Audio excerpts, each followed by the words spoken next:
desktop reveal.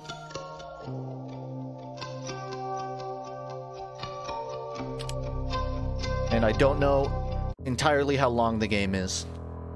I just know it's not a demo.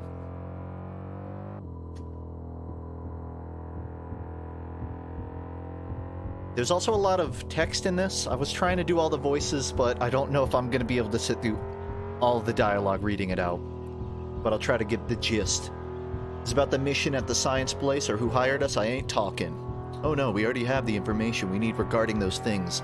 I can assure you that neither you nor your colleagues are in any sort of trouble. So I actually got through this dialogue. Basically, soldiers getting hired in place of Demo Man, who I played on the last level. Guess he's busy. So, you know what?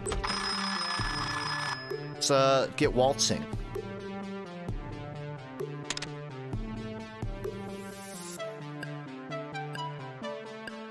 And there it is. They're calling for Demo, but he's not here.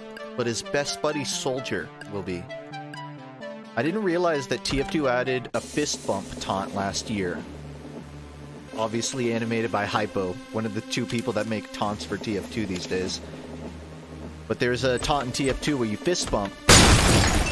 But what's cool about it is any class can do it with each other, I guess. I mean, that's not much different than the high five or anything, but it's, from an animation perspective, it's hard to pull off a fist bump on how TF2 works. And they made it look really good. I can turn the game down. Or me up, I guess. The compressor might make that hard, though. Have I listened to Hawaii Part 2? Yeah, so the thing is, I've known about that album for a while. I'm a big Tally Hall head. But when I made the concept albums video, it didn't really cross my mind that Hawaii Part 2 was a concept album. And I only recently learned what the concept is. Now, it was never explicitly explained. For those who don't know, Hawaii Part 2 is this really avant-garde album with a lot of different inspirations. If someone could probably explain the genre better than I can. But it's this concept album where if you, look at the lyrics and dissect them, you can get a microme of a plot. And what I understand of Hawaii Part 2 is there's this guy who's in love with a girl, but at some point she dies. It's not entirely clear if he murdered her, if she was murdered, or totally how she died, but what happens is he goes to trial for allegedly being the murderer. But he doesn't think he murdered her. He just misses his lover. And progressively through this album, you kind of see him go through the trial. And they condemn him, essentially, it's debated what he's sentenced to. But people think he was sentenced to electroshock therapy or the electric chair, which ends up in this one song called Mind Electric, which is this really fascinating... it's a song with a lot of harmonies. It's just really grandiose. Basically, this guy gets electroshock therapy and it fries his brain. He's just completely fucked. And if you're confused, this is exactly what any concept album does. But after the electroshock therapy and or chair, it's debated either he died and he started kind of ascending to what he thinks is heaven, or he got out of therapy and started sailing to find his lover. If you think I'm anywhere near done, I'm not. So he's sailing, supposedly, to find his lover, and he hears a siren, which are just these mythological Cretan women that sit on rocks and lure sailors to their deaths. He believes a siren is his dead lover, goes towards it, starts drowning. And then that's pretty much the point in the album where this guy dies. And that's my understanding of Hawaii Part 2. That's not to say there's a correct interpretation. That's not to say that it was a wrong interpretation, but that's what I know of it. It's a fascinating album. It's really great. If you know Joe Hawley or any of Tally Hall's work, you know a lot of that choir, that theatrical choir music with like 45 different genre inspirations. It's really hard to define it, which is actually what's great about it. All right, I'm done with the concept album story. I need to like play the game.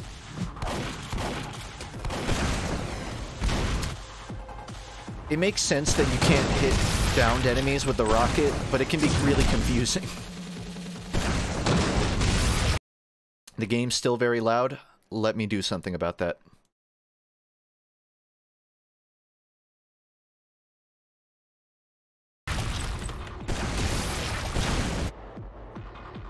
Are we good? Sound check.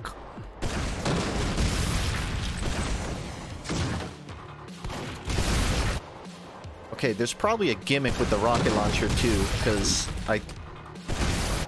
it's a hell of a reload on this thing.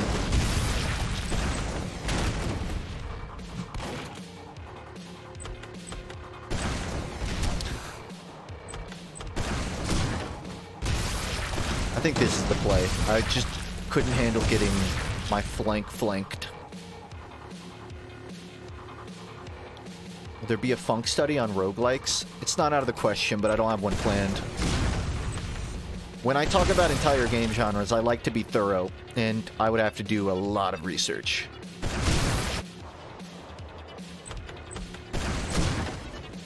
And I'd still like to try non-video game videos too. So if I'm gonna do the roguelike, it may be after a few weirder things.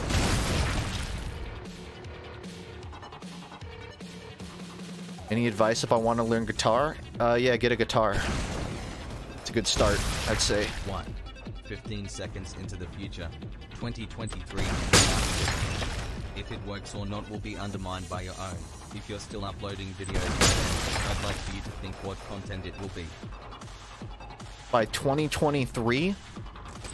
That's not that far in the future. You're asking me what I'll be making in 1 year. That's not a planning for my future. That's planning 5 videos down the line. I think it'll be more of the same. By that point, hopefully I know Blender enough that I can just make videos with my own concept that isn't just talking about, like, a thing in media. I think it would be fun to sort of, you know, invent my own world lore and build sets and all that. So a year down the line, I don't know if I'll be making it, but I'll definitely be experimenting with more non-review stuff, I guess. Oops.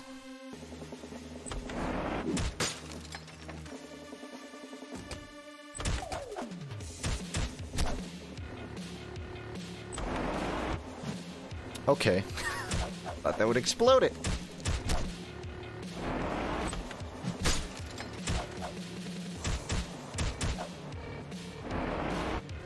Probably should have got the bat.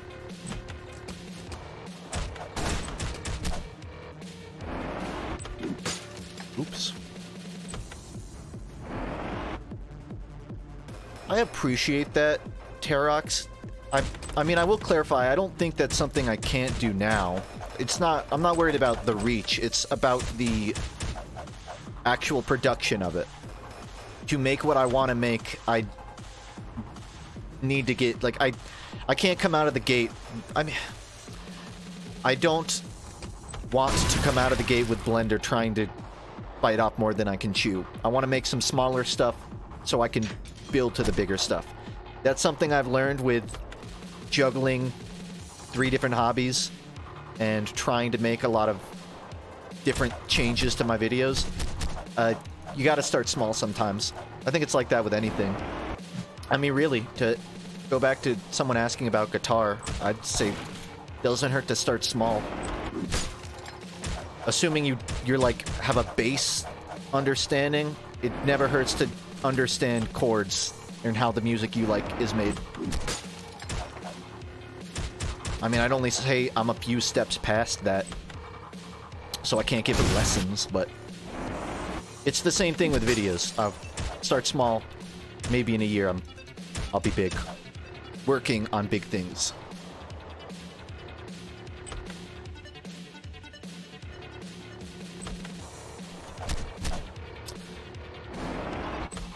Thought I hit 2 of them.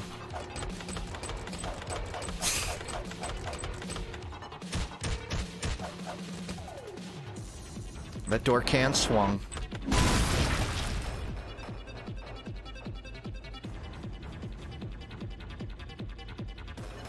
This is gonna be tricky with nothing.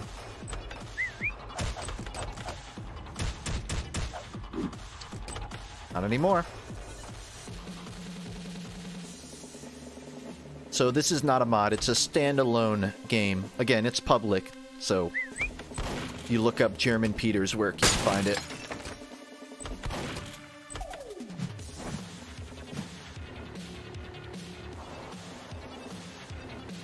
Got 5 enemies left.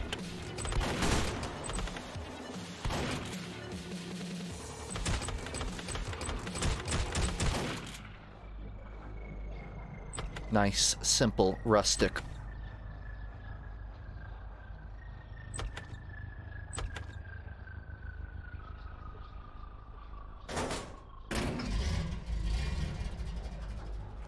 I'm only now finally starting to understand 5/4 time signature, which is just like the tempo you play music at. Most music, I'm not going to say most. I think maybe 4/4 is considered the default time signature for music. But a lot of like math rock and stuff has done it weird, like 7/8 kind of things. So I'm working my way up. Okay, all music could be considered 4/4, but you know what I mean.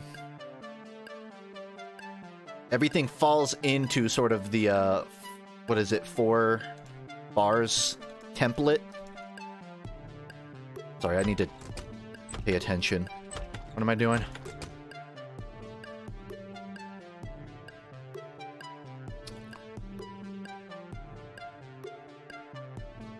I don't know exactly how to explain it, but 4/4 is 1, 2, 3, 4, 1, 2, 3, 4. 5/4 is 1, 2, 3, 4, 5, 1, 2, 3, 4, 5, 1, 2, 3, 4, 5. So it's fun.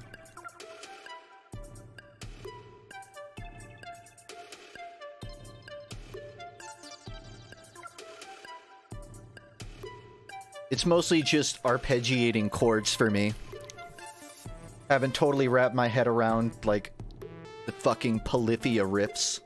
Or Yvette Young. Those insane math rock guitarists that can just, you know, take a fucking motorcycle from the top to the bottom of their fretboard. Not quite there. But I know how to use fifths.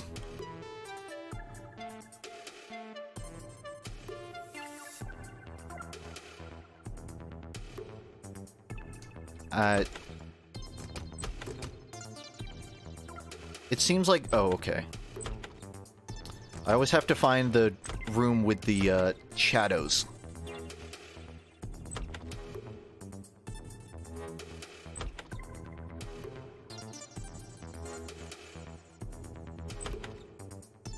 I still don't know what it wants me to do.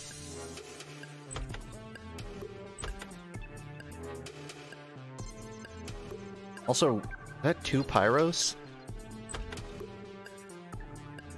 Pyro? Pyro.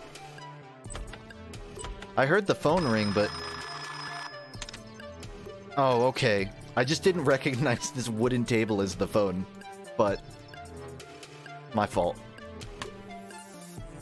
Soldier, demo, heavy, engineer, hell, medic even. Oh wait, that's the other guy. No clue where they all went. I wasn't told anything. You there? Yes. Well, Jeremy, looks like I got another job for you then. Your first real assignment. 1601 Cliff Road. You know the drill. Alright, will do. And I'll call you back afterwards to let you know how it went.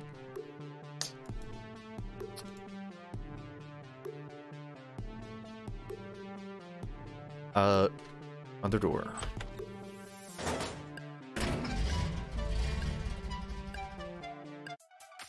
4/4 means 4 beats per measure, and each beat is 1/4 of a whole note. 5/4 means 5 beats per measure, and each beat is 1/4 of a whole note. Okay.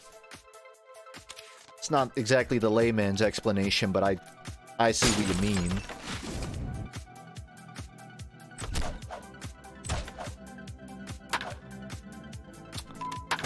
I love my ball.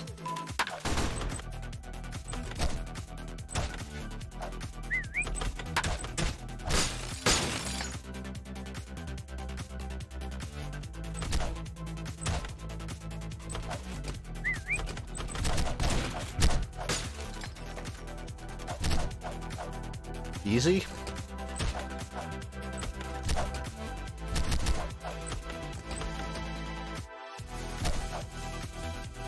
It's a good thing they didn't give any of these grunts guns.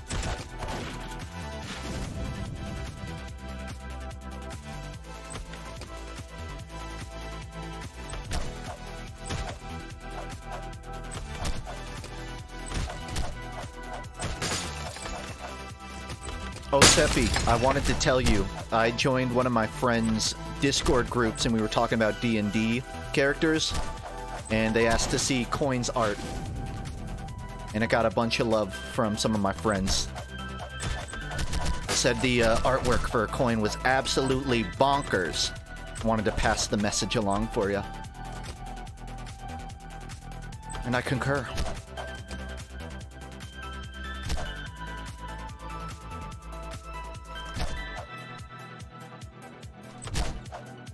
I don't want to give any character spoilers, but there might come a point in the next few months where I ask about getting another made.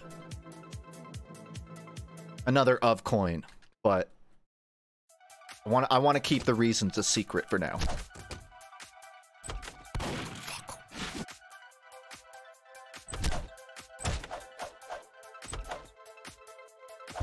I mean, it's not, to be fair, it's not like anyone here is gonna knows my D&D party. It's not like high intelligence information, but I'll just say that I want my D&D character to go through some hardships and come out the other side a better person, you know? But that's gonna take a toll on him in some ways. Yeah, I want to torture my own D&D character.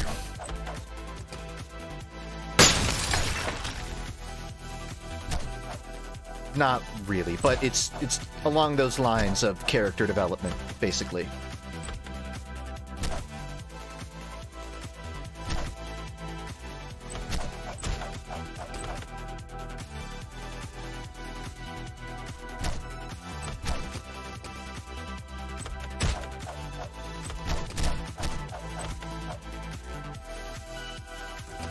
And you know, I will say, I don't, because I play D&D with just friends. It's not content creators or anything. So I'm not bringing it up as if it's binge content, but if you're curious, my DM streams all of their campaigns. So if you go on YouTube and look up Toy Bow and Trainwreck, you can find hours of me playing Coin, technically. But it's not performative, more than like D&D is performative. We're not doing it for the camera or viewers. It's just recorded.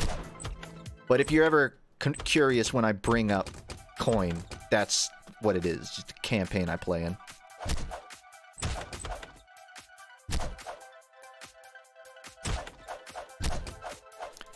Favorite class? I've only played 2, but I mean, Druids seem to be really the jack of all trades. They can tank. They have so many goddamn spell slots. You really can't go wrong with a Druid.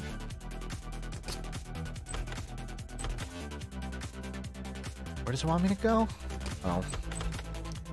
I'm playing a monk now. Whenever I make my next character, I want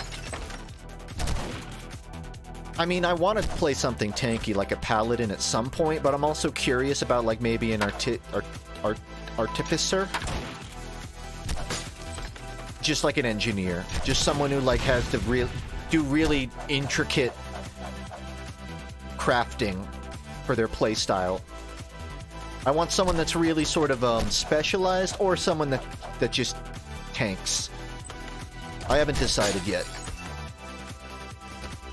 I will say, I agree with the notion that Monk is the weakest class in 5e, but I will counter that that doesn't mean it's the least fun. It is really fun having the mobility of a monk, especially when you're a grung who can walk on walls. Below.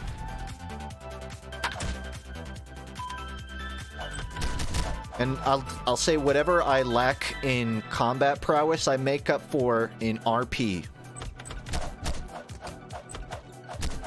I make up for my dead weightness in combat with being really funny when we're just standing around.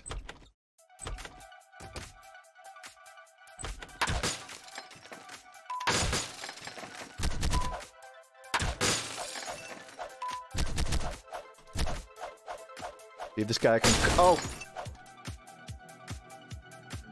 Okay, Toivoa. Toivoa. And Toivoan train wreck. I probably should have specified. I wasn't sure if anyone would try to look it up, but... You can also look up GM Eric. The problem is, you'll probably just find a chess channel instead of my DM. But yeah, that's the current campaign I'm playing.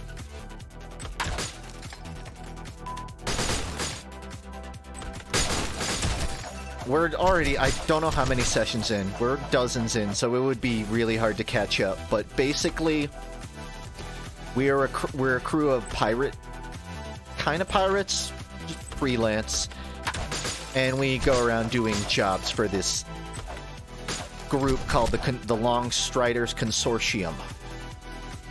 They're just sort of trying to get local power in the country, and we're helping them bust drug rings and stuff.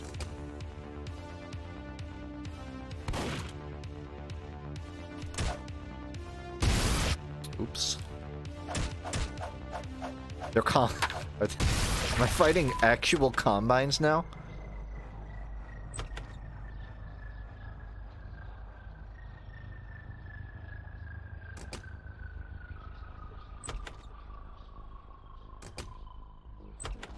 Gloomwood was delayed? I didn't know about that. Oh, that's sad. I was freaking hyped for Gloomwood. I mean, I'm not sad that it'll get the time it needs, but I was hoping to play it.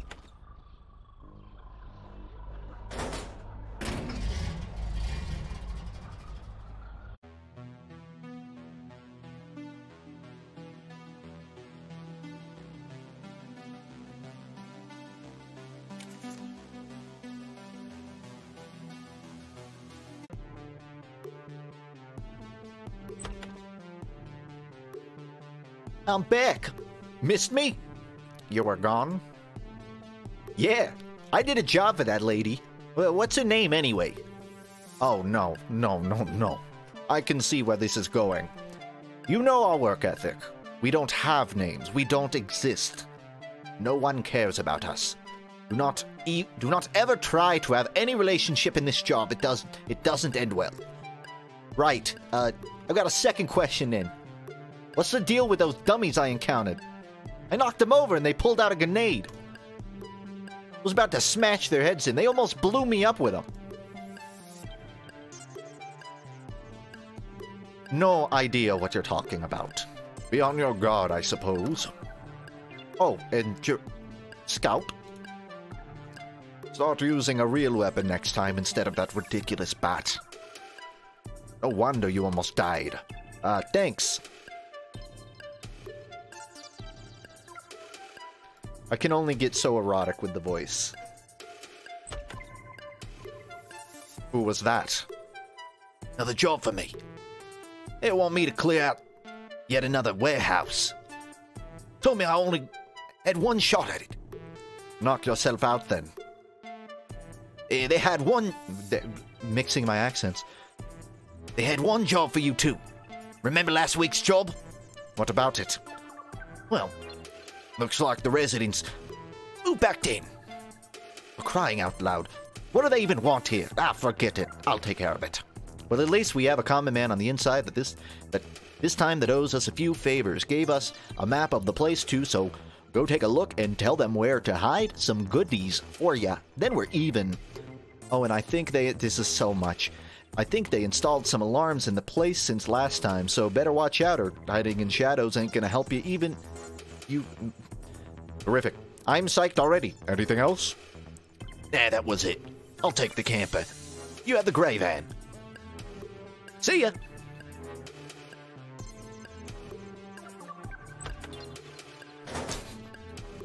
I hear to get into voice acting, you have to do, like, theater. And a lot of face acting. Would love to pursue it, but it's a hard barrier to entry, you know? I get to, siege it, looks like.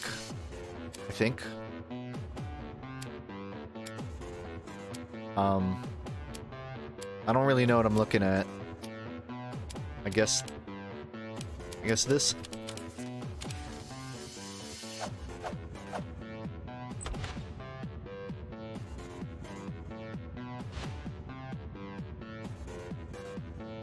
Oh, that's cute.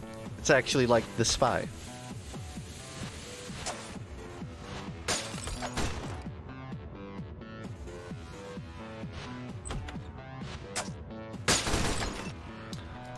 Glass.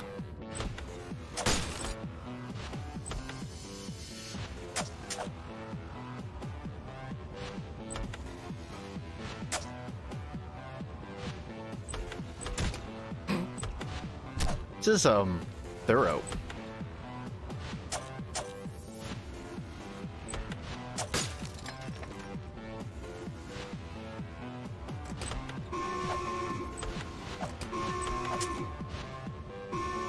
Wonder what happened to Gang Garrison.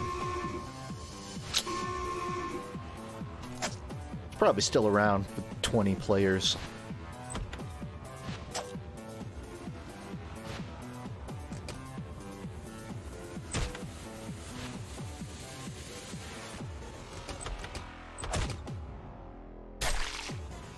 Bad luck there.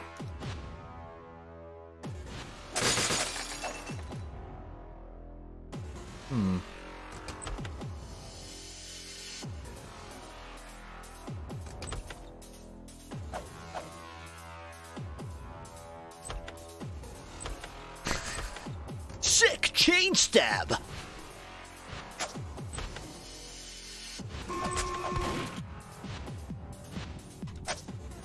I don't follow Banny's content too much, but I saw him upload recently Pro TF2, but all of the comms are bruh. And if you watch it, it's just a sixes team playing I guess a scrim, but all they say is bruh. And what was interesting is, despite the limitation, they still found a way to convey certain concepts. So whenever they were about to push last, they would go bruh bruh bruh bruh bruh bruh bruh bruh bruh bruh bruh bruh bruh. And whenever they were engaging in like a single fight, they would go bruh bruh bruh bruh bruh bruh bruh bruh bruh bruh bruh. They would sort of get a bit more heightened, right? So even with a single word, they found a way to convey certain essential concepts. It might be considered cheating, but I think some of them would occasionally go brubber for Uber. That's kind of getting on they didn't do it as much towards the end. But credit where it's due. They're staying in the limitations.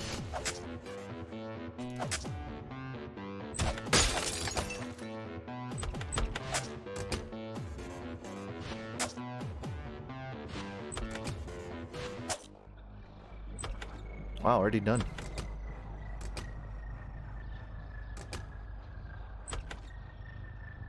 Bruh.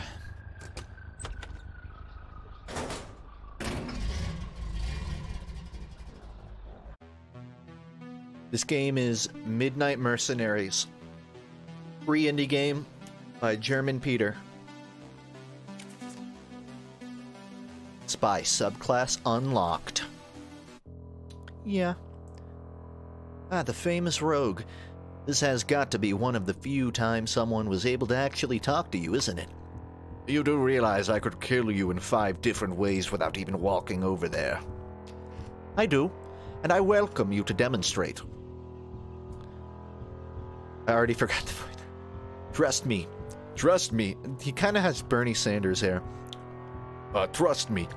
I'm not here to find out your true name or your birthplace. Not that you tell me or that I need to ask you to begin with. I just want to ask a simple question. Why did you become a mercenary? For the money. Next question. Certainly. It says here you served the French government during World War II, but were killed in action. Evidently, Italian? It sounds Italian? Evidently you did not. As you continue doing jobs for another organization. It is kind of a mafia thing. Good question. Your wit amuses me. My question is why you took up their offer instead of remaining a spy for the French army.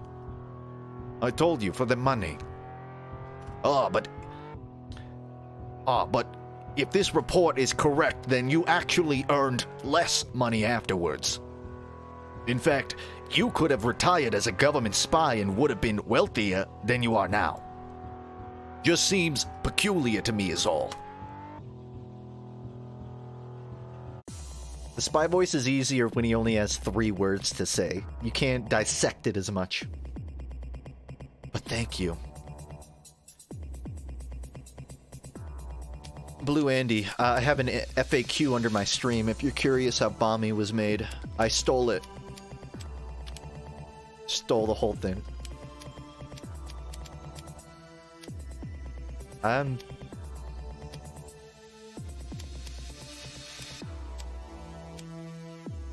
feel dumb for still not really understanding this menu. I'm just looking for the start mission button.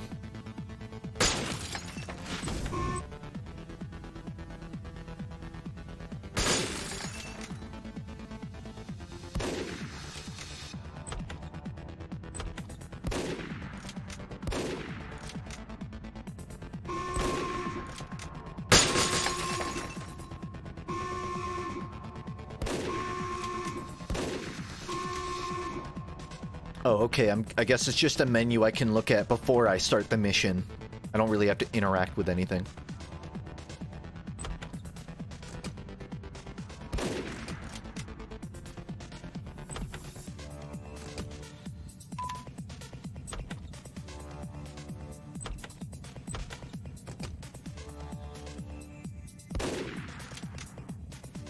When will I make another MF Doom frat beat? I mean, the last one already had one. I don't want to overdo it.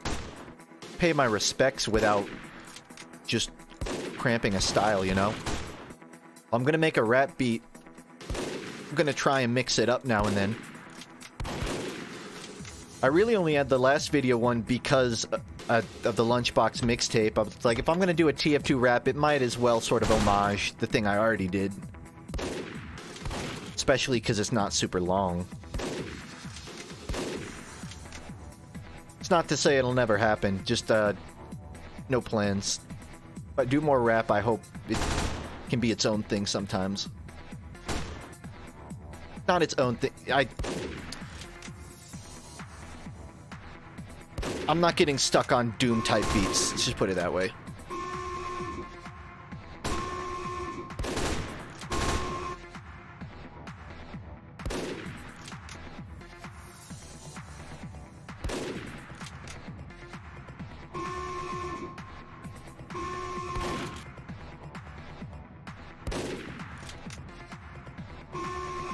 Uh-oh. I hit the button.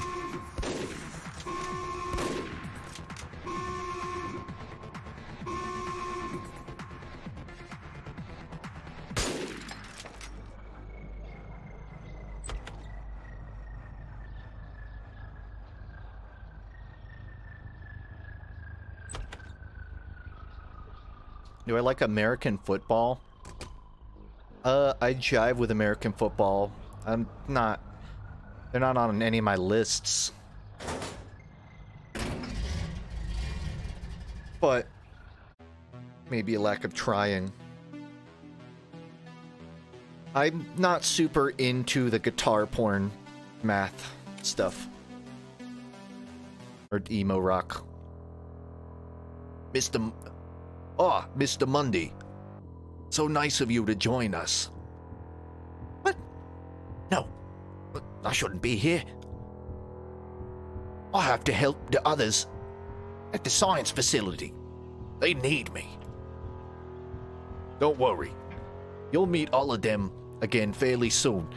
And before you say anything, no, you are not in any sort of trouble. I'd just like to ask you a very simple question that I asked all of them already. Why did you become a mercenary? What kind of question is that? I'm a professional. They wanted me. I took up their offer. Very well. And why did you become a professional sniper then? My father. Your father put you up to it? Nah.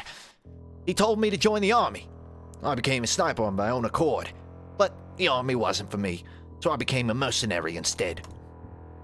I understand. And this was around the same time you left home, is that correct? Did you ever get around to visiting your father after joining the army? Or the rest of your family? Old friends? Not really, no. Fascinating. For someone who doesn't like any loose ends, you sure leave many untied. Especially since your father's farm started failing a few months prior alongside his health. There was no bad blood between you two, and yet you kept a distance, quite fitting considering your profession. However, do you suppose there might have been a different reason? ... I don't know what you're on about, mate.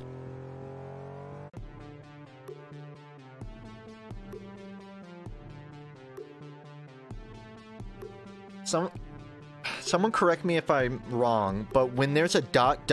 there's a word for that, right? Isn't it dinkus? When you do ... I've heard that's called a dinkus, but I might have it mixed up with something. An ellipsis? Where did I get dinkus from? Dinkus is a synonym. Okay. Good to know. Ellipses. Yeah, I knew that one. Totally blanked on it. Long night for both of us. We'll take your van. Ritz!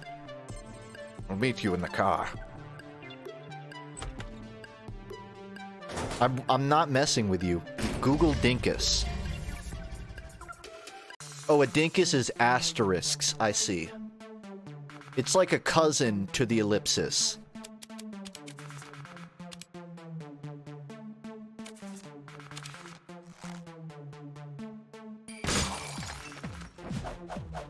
Impressive. Impressive mechanical variety in this game.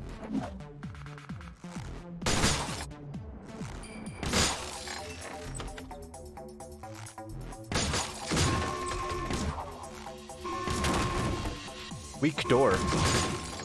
Bad ears.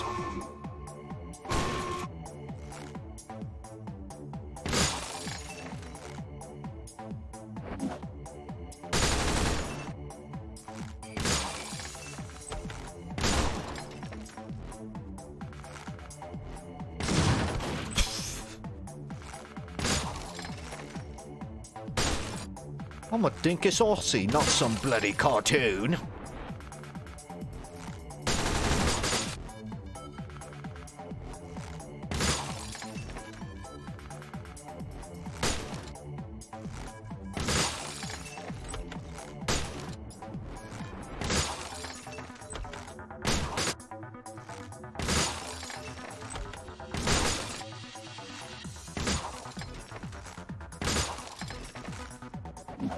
Oh no.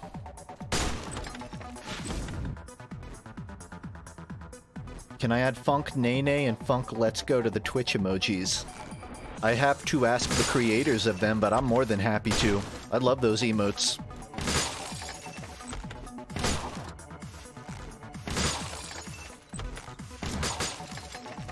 I'm sure they wouldn't have an issue either. I'd just like to give them the opportunity, not just use it without asking.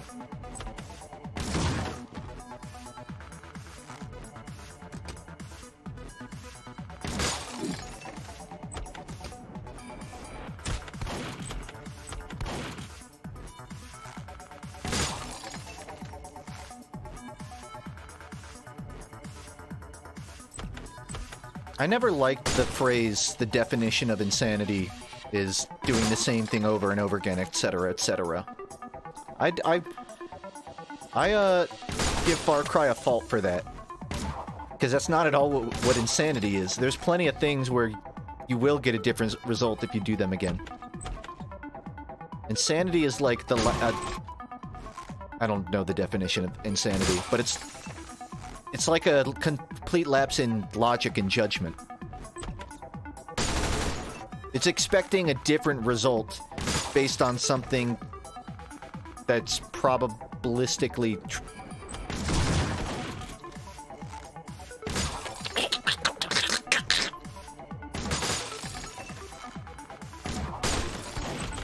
the definition of insanity, me, smiley face.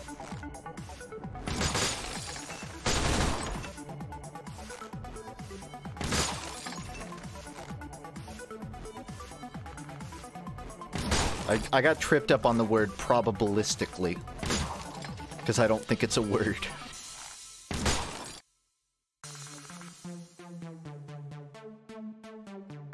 Dude, this is driving me horny.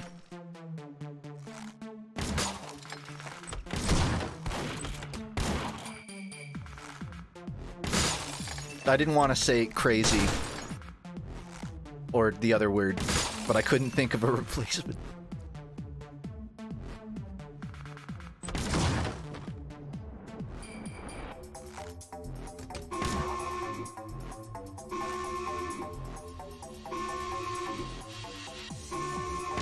I like to think horny is synonymous with crazy.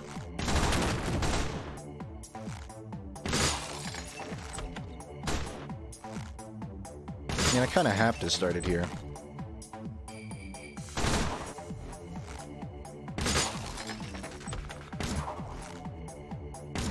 Hey, now. Wow, it's not Skyrim rules. I can't collect my arrow.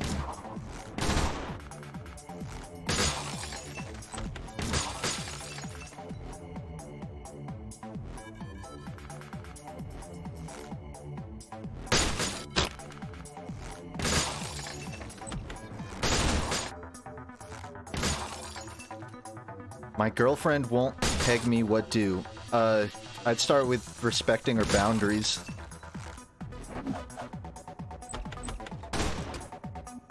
I would communicate your needs in a respectful but meaningful manner. And perhaps come to some sort of a compromise.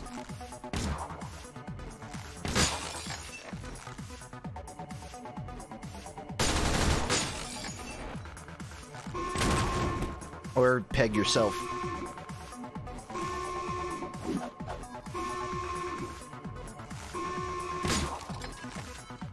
That guy did not care about what he just saw.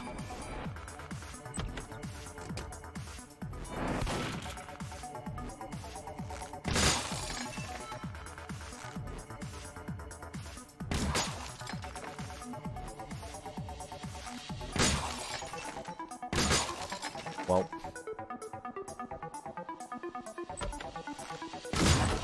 Two shots down. I keep forgetting about the glass.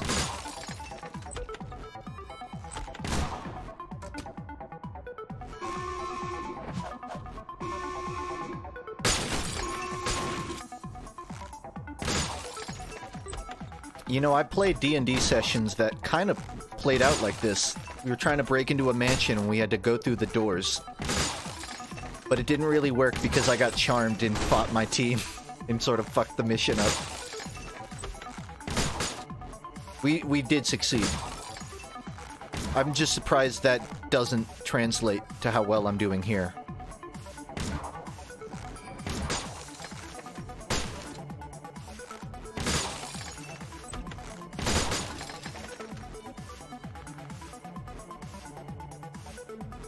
D&D pegging session? Hey, depending on your DM, you can find it.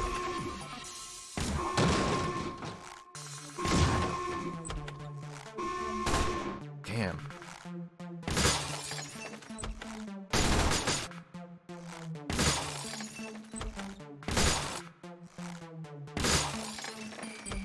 D&D animator? I've been watching one recently that I really like. He just makes little short videos. I don't remember his name. He's got like a big orange beard. Looks like a dwarf. Just talks about random D&D mechanics. Zabashu? Z-Bashu? Yeah, it's probably the one. I dig his stuff. Okay. Get that one over the boundary. I'm trying to think of the last video of his I saw, other than like his last one.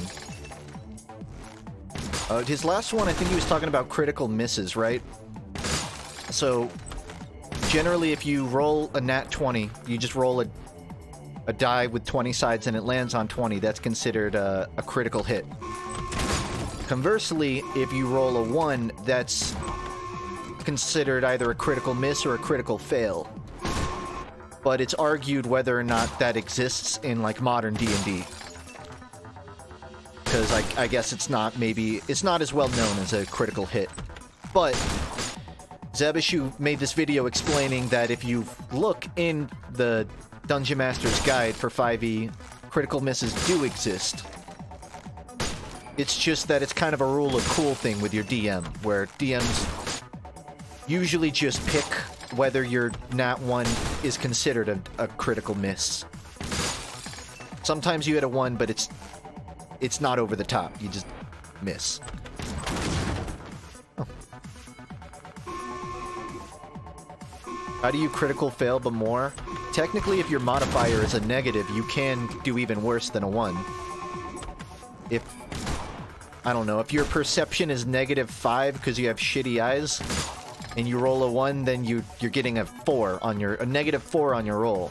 So that's even worse than a critical fail. Technically. That hinges on you having a really terrible stat, though. For example, on our pirate ship, you want to know... So, when we're doing at least at the start, whenever the person who steers the ship, they would do a survival check, but they have a -1 to survival. So on 5 separate occasions, they've either basically shipwrecked us, or put a hole in our ship, or crashed into a rock, or into a boat. It's happened so many times now. Technically, you could also do vehicles, like water vehicles, which is like, but you have to like develop that as a skill or something. But that's an example of having a negative. So when the person who steers our ship rolls a 1, they're actually getting a 0 because they have -1. Which is funny as fuck. And everyone loves it when it happens. Oh, that's a twofer. I got a twofer.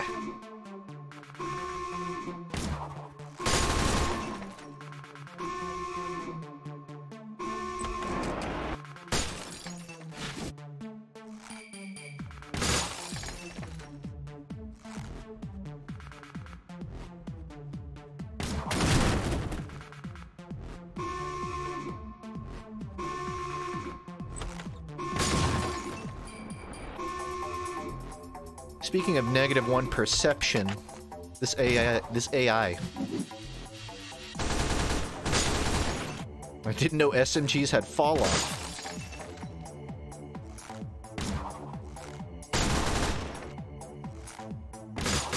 I mean, fall up 30 feet. Like, every gun has fall off, I guess.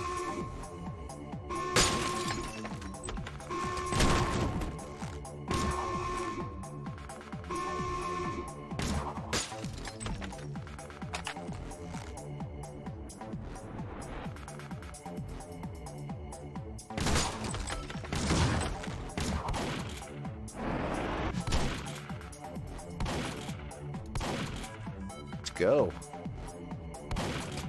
Woo-hoo-hoo.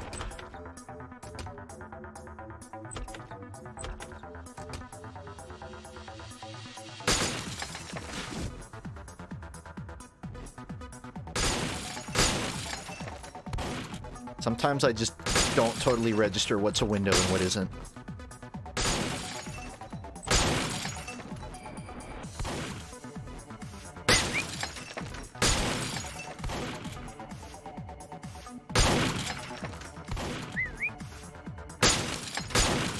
Wait, how did I have multiple shots before? I guess I didn't. I thought I had like 3 shots.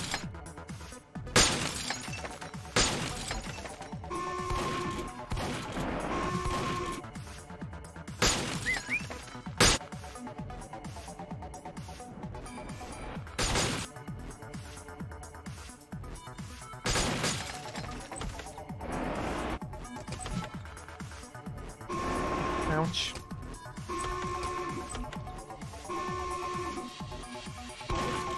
Oh my gosh. Fucking window, man.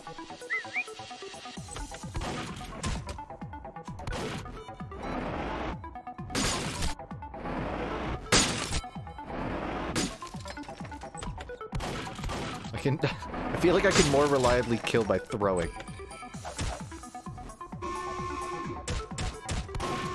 No, I can't.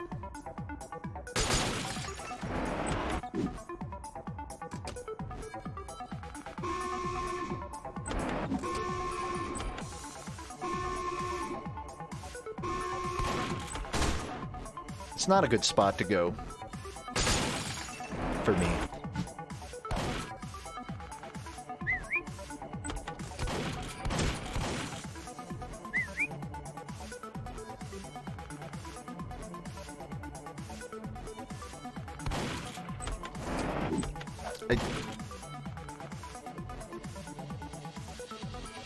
A lot of cheese opinions in chat. My opinion is I've been trying a non-cheese cheese. It's gotten better.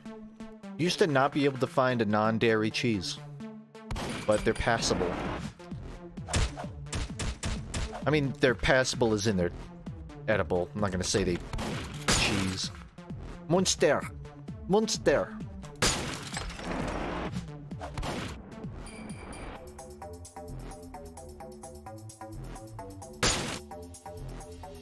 Is coffee good for you? I don't know. Is sugar good for you? Don't say no.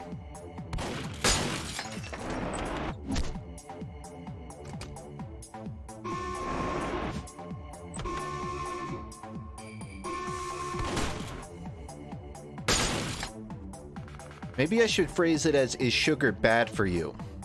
Because it's not that sugar is good for you, it's that it's only bad for you past a certain quantity. Coffee is the same. It's not good for you, but it's only bad for you if you make it bad. It's bad for me.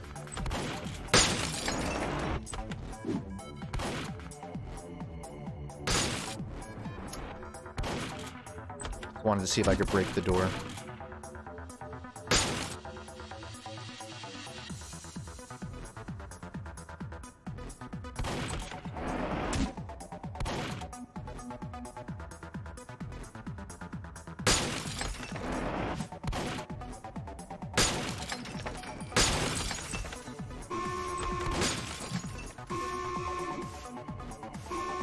Oh no.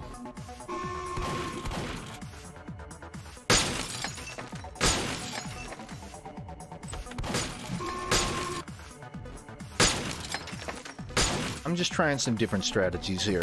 Doing the rust strafe. The gun is too far.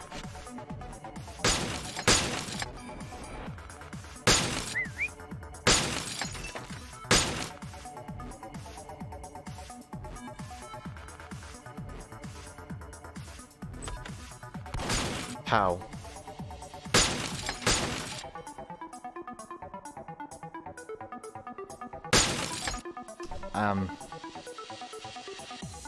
I mean, this wouldn't be so bad if I wasn't starting with a single bullet.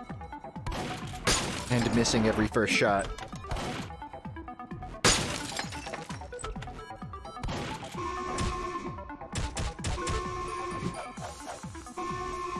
Okay.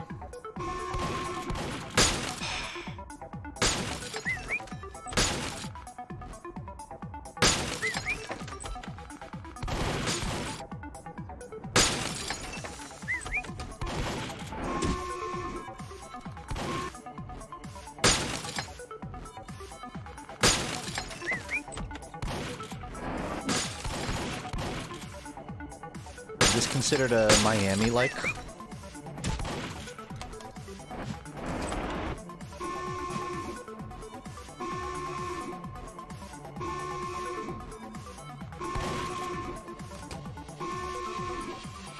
So far, so alive.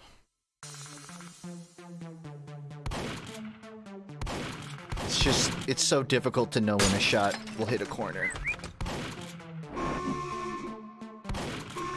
For me.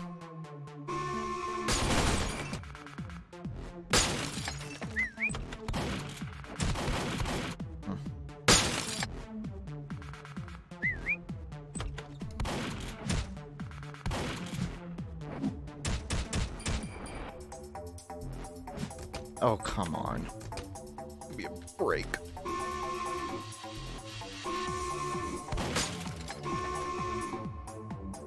I don't like fighting this corner.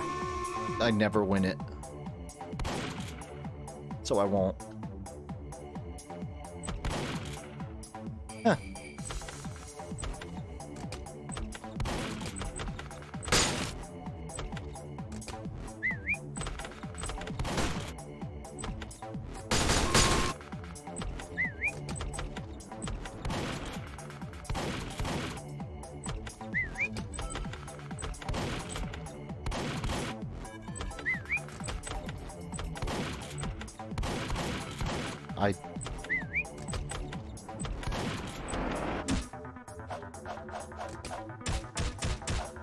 Good enough.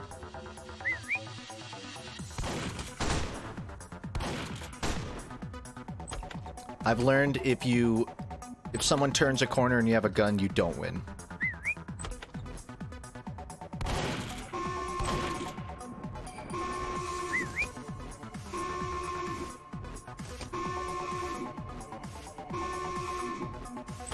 You'd be surprised, this is still less frustrating than Hotline Miami.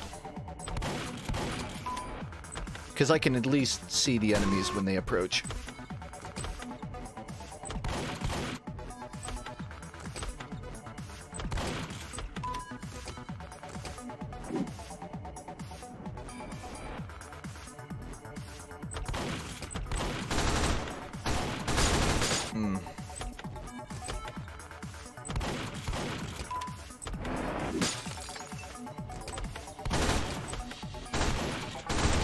It can tactile roll and explode.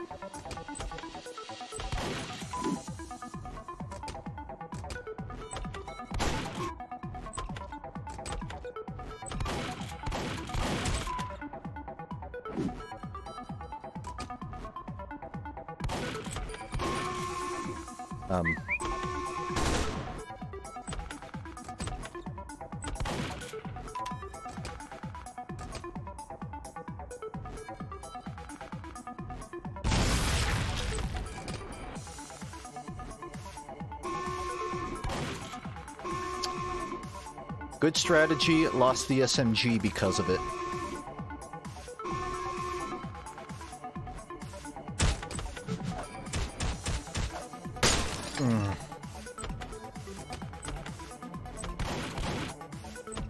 Mr. Peter thought of everything.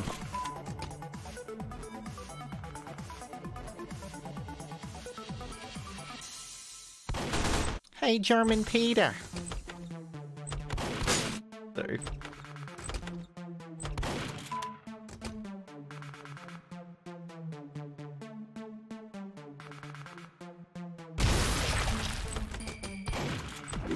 Oh, no.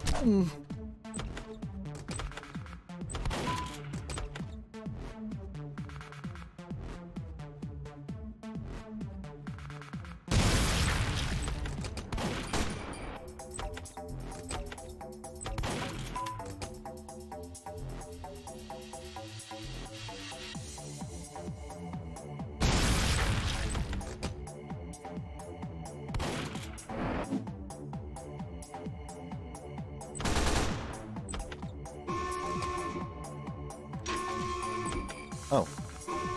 Yeah, that works.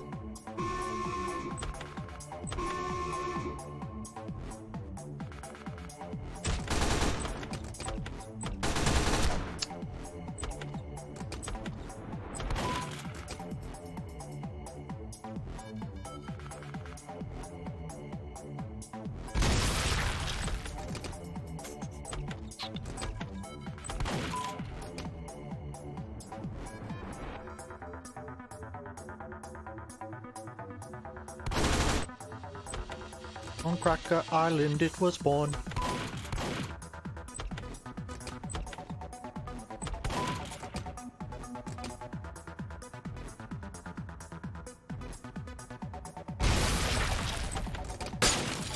Most of this hinges on me getting that guy right there. So when that's cleared, I'm basically good.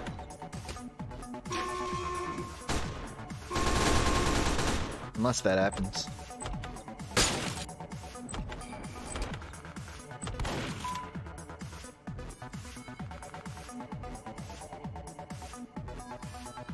Alright. I'm gonna have to step in, Cheesy Pope. I see what you're doing, and I actually do appreciate chat activity, but... there's a point where if the streamer's not gonna respond to something, you should just keep posting it.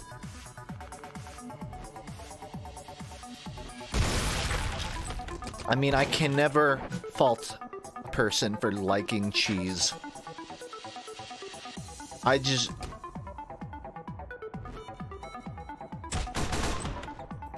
calling yourself Cheese Pope is like someone who puts anime stickers on their Scion, you know? It's like... just can't...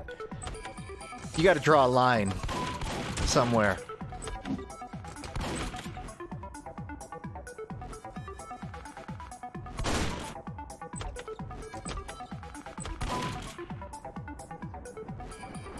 Vinyl wrapped anime cars. I would argue that's a higher echelon. So yeah, you know what? Maybe you're right.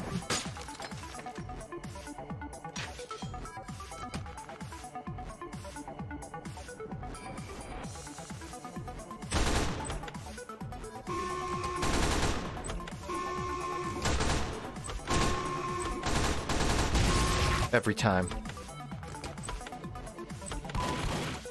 To my knowledge, this is a new game.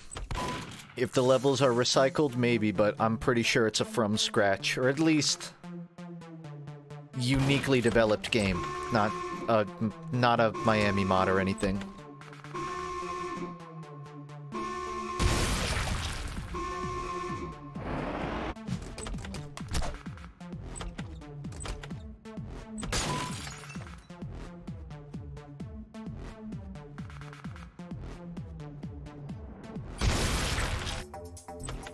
Sometimes I feel like I dug a hole for myself with the FUNKe study rating system because numbers are now completely meaningless to my vocabulary.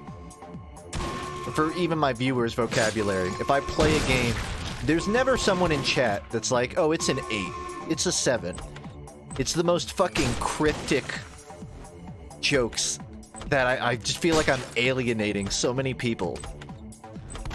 How do you think the guy that just found me streaming games and demos comes in and hears, I would rate this game a songs from the black hole out of Anatolia? You're gonna give someone an aneurysm with a sentence like that.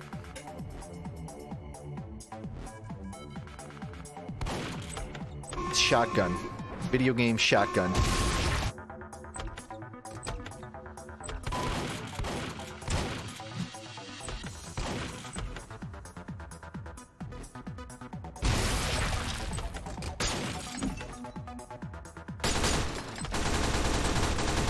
That works. Oh my god! Holy fuck!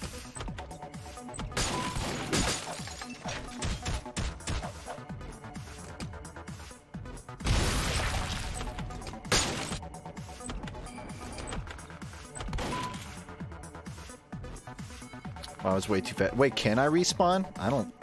I just assume it's always a restart. Oh, I could respawn this whole time. I never actually stopped to read the menu. There's a respawn button.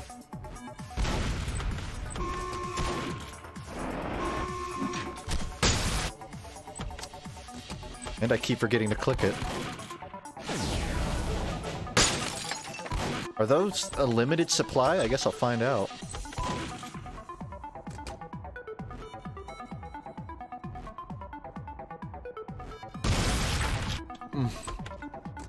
The shotgun, there's like a sweet spot where I can hit it without dying.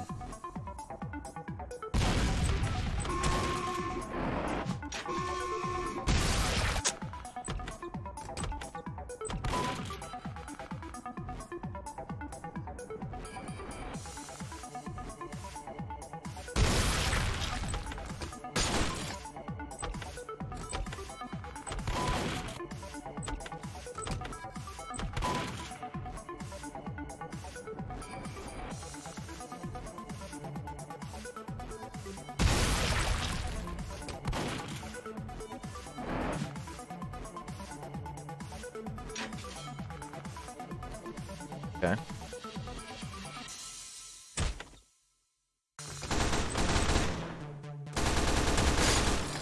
No, no.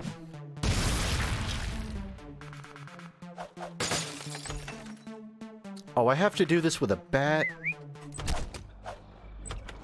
I did it with a bat.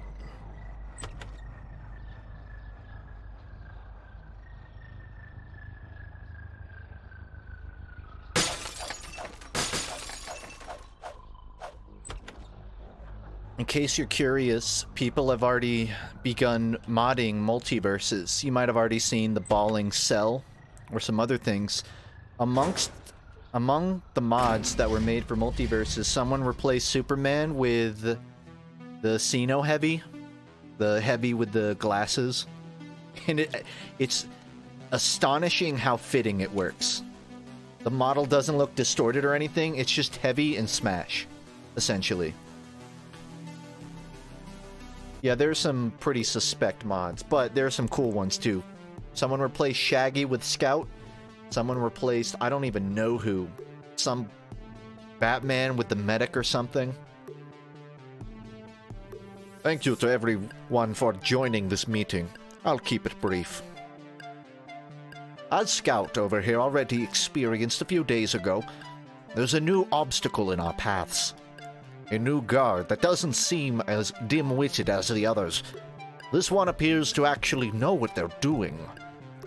They seem to be equipped with some sort of night vision goggles, as they can plainly see through shadows. Almost got me killed. Yeah, and they blow themselves up. Ellipsis. Thank you. Finkus. It also appears they're more mobile and better at predicting our paths. I wouldn't be surprised if they have a few more tricks up their sleeve, so don't let your guard down. Why are they appearing now, though? Never encountered any fellas like that in all my years working here. Y'all suppose they're guarding something? Something ought to investigate. That's not our job. That's not our job to... That's not our job to find out, is it, Snimpy? We're just here to take them out. That will be all. Meeting dismissed. Why every merc has to have an accent? It's hard to flip through them. They still haven't answered the portal gun, for those curious. To hell with what Spy said about those goons. They're not even prepared for what I have to offer. God, Tavish, I never felt so alive before. doing these jobs. This is exactly what the army is missing out on. Binkus. Oh, come on, really? Are you still moping about it? You know I worry about ye, lad. What's there to worry about? I can take care of myself easily. I have no idea why you're even making a big deal out of this. You should have told me sooner what you were doing. That's not... You know what? It sounds like you're just jealous. That you can't handle someone else doing what you've been doing. Well, too bad. I'm here, get used to it. Because at least someone appreciates me and needs me, it seems. Forget it. We gotta do another job now. If you don't want to come, don't worry. I'll gladly do it all myself. Binkus.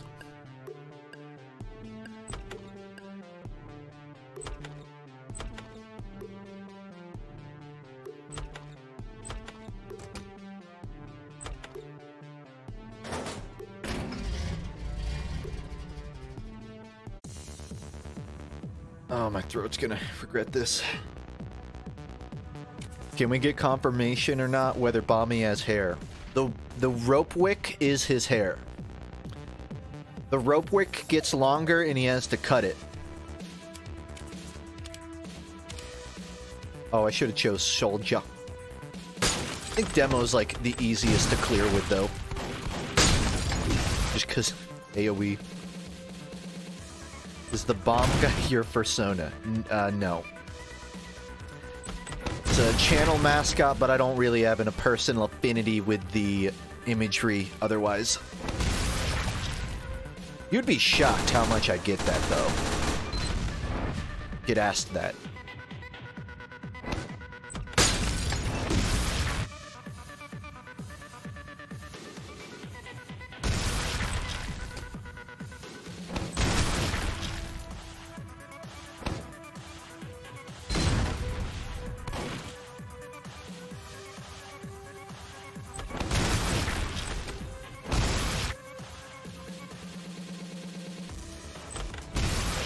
The canon answer is that Bommy is a vessel, right? A phylactery that I can inhabit. I don't think anyone caught on to it, but at the beginning of the concept album video, you can see the exact moment I take control of the vessel. Right after the first song number.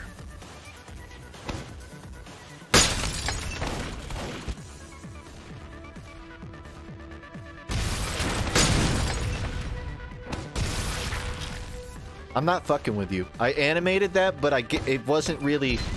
I guess I didn't explain it well because no one noticed. It's a really subtle joke. But after the, what is it called? The Space Donkeys song? You can see Bommy's eyes go from white to yellow. That's me inhabiting the vessel.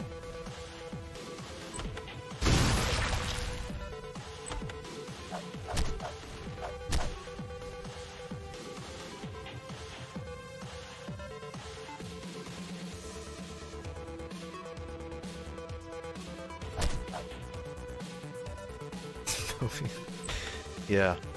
I don't really name songs, I just make them.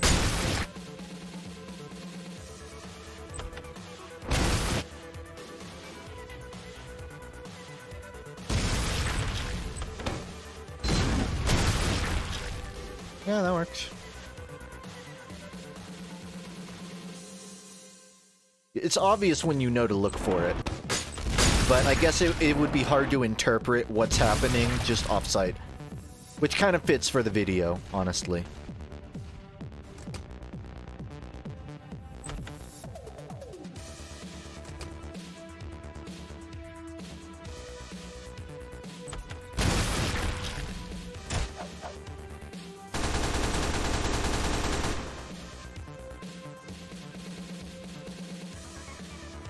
Does Bommy's head regrow?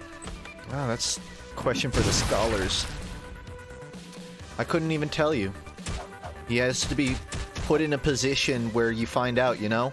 Something for those future lore videos, I guess.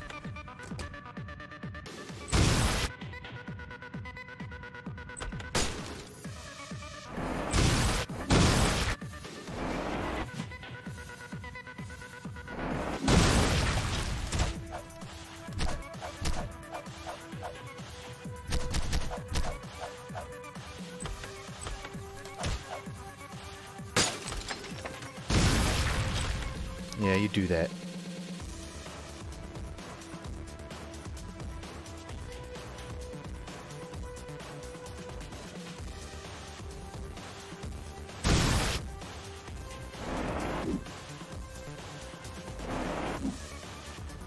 I will say, regarding FUNKe lore, because it's all in the planning stage, I haven't decided if everyone's a bomb, if that's just like a one-off Animaniacs thing for my character, or if Scrombo Bomblo isn't actually a bomb and the fuse part's removable.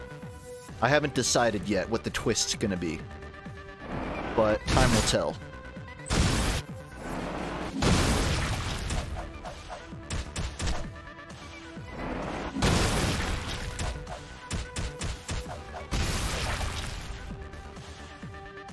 How'd I get on the Pst Podcast? I'm really good friends with most of the people on there. Talk to Julian every week. I know Leon's not a host, but I'm in the friend circle, essentially.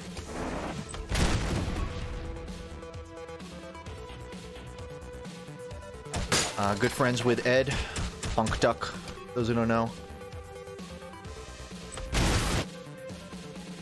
I mean, just essentially, most of the people on PST are people I'm talking to every week or two anyways, so they invited me on because they knew me.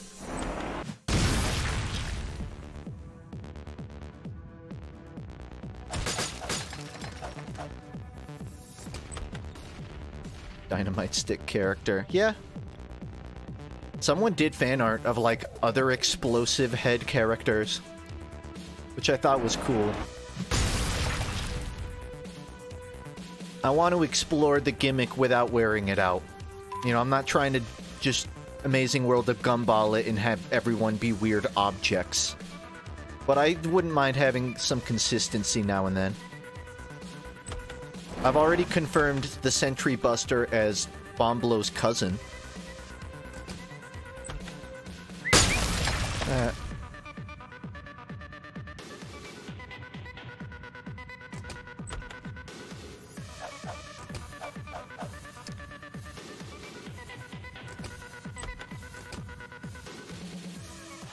No weapons besides the door, I guess. Will your Scrombo Bomblo character be side by side with your old vessels like Scout, Heavy, and Link? Yeah. I had a scrapped script for the plush involving Toon Link and the Scout. It'll probably come back someday. We'll see.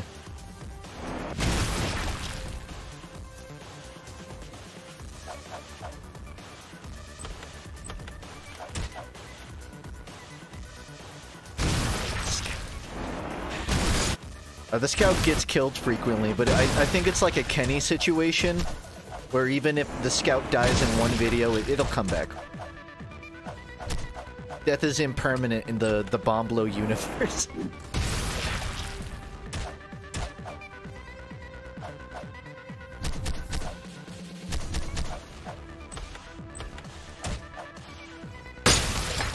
Yeah, I should have seen that coming.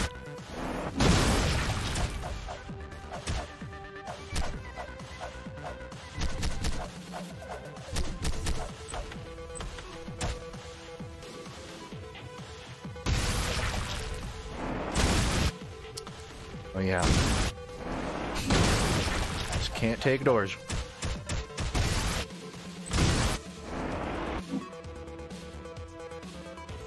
Just respawn. That's not in the spirit of original Hotline Miami, and definitely not because I keep forgetting to.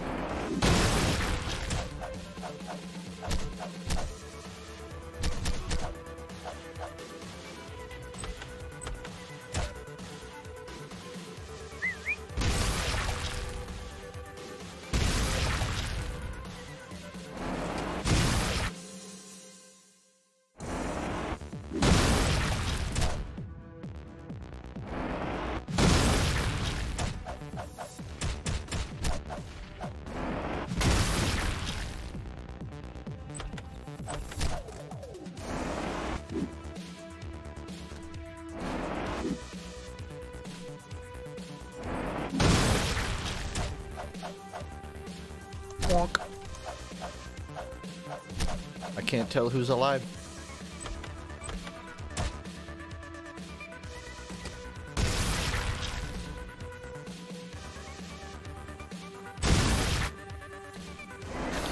Thanks, Hurricane. Thanks, Get You, for this up.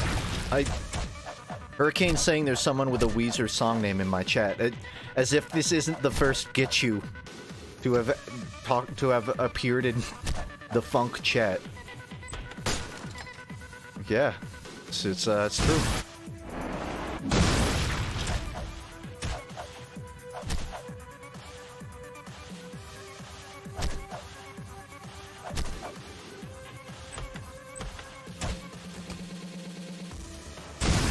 I keep doing that.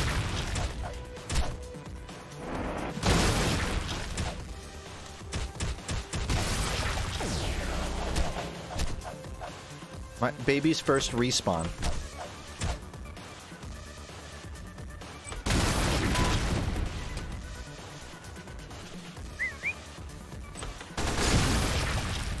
Door.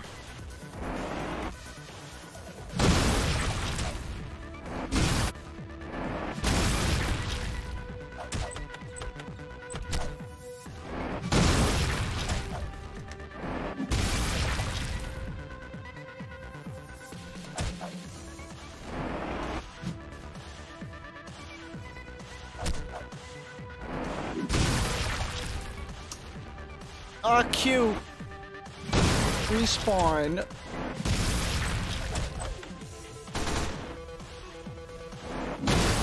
Every time, man.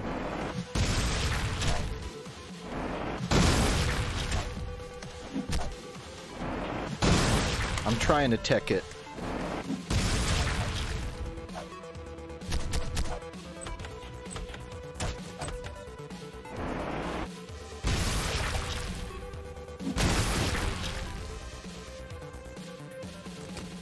Another kind of hold up with my Blender stuff is I still kind of prefer to work with PyBun on commissioning the models, but I think for long-term scaling, I either have to lay out like a full list of what needs to get modeled, or I need to at least get to a point where I can produce my own 3D models for it. I mean, I can make props, but I'm still only now understanding how to set up IK rigging, just how the bones move, essentially, on a model. Then there's like shaders and getting the face to move and all that, especially with a model that, like, Balmy has basically a textured face, right? It's not 3D eyes or anything. And that's a bit trickier to set up than just having a mouth that opens and closes. There's a lot of tricky parts to developing the art style I want to learn. Not impossible, but I'm really gonna have to commit to get further with it.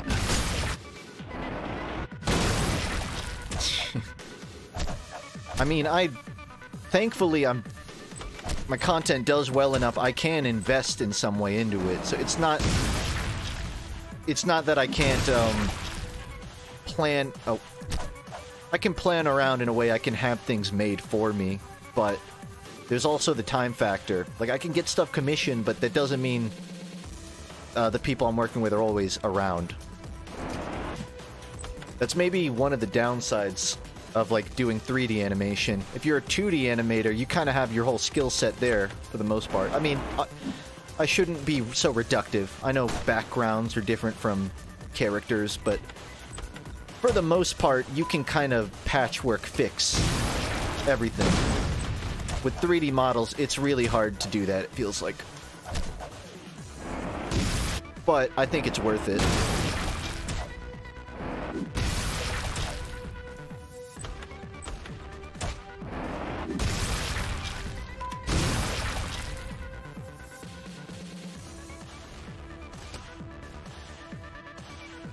Also, you don't really have to learn GLSL, I don't think. Because, like, Blender just has shader nodes. I'm assuming that's not what you're referring to. If it is, I wouldn't know. But for the most part, there is a front end to setting up shaders in Blender. You don't have to know programming language. You kind of have to understand logic, I guess. but you don't need to know code.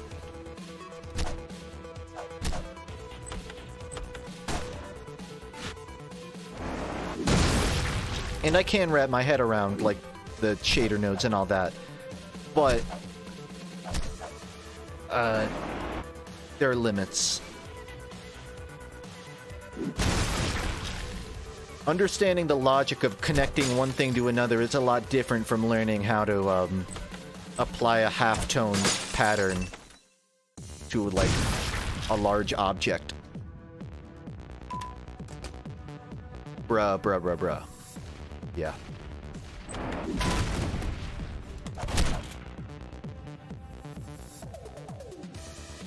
Demo man takes skew.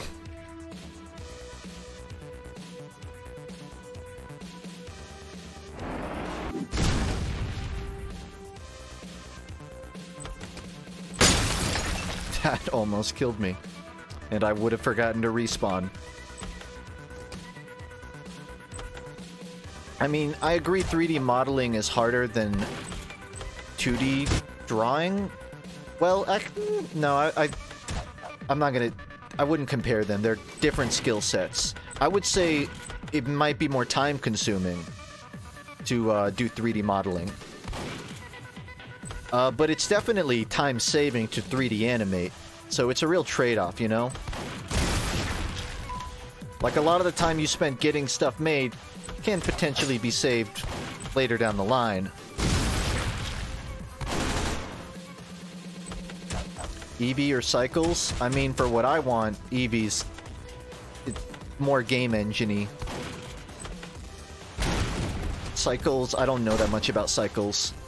All I've found is all the stuff that I'm interested tends to hinge on the Eevee rendering. The words I'm using are just referring to how Blender sort of renders lighting and how stuff looks. There's a Eevee... whatever. Eevee rendering and cycle rendering. And maybe something else. I'm not quite into the rendering part of my work yet.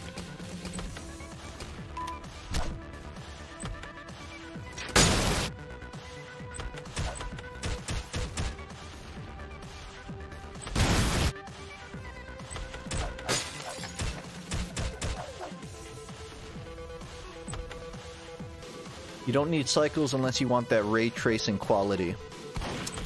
Tempting, but yeah, I really wouldn't. I wouldn't need it.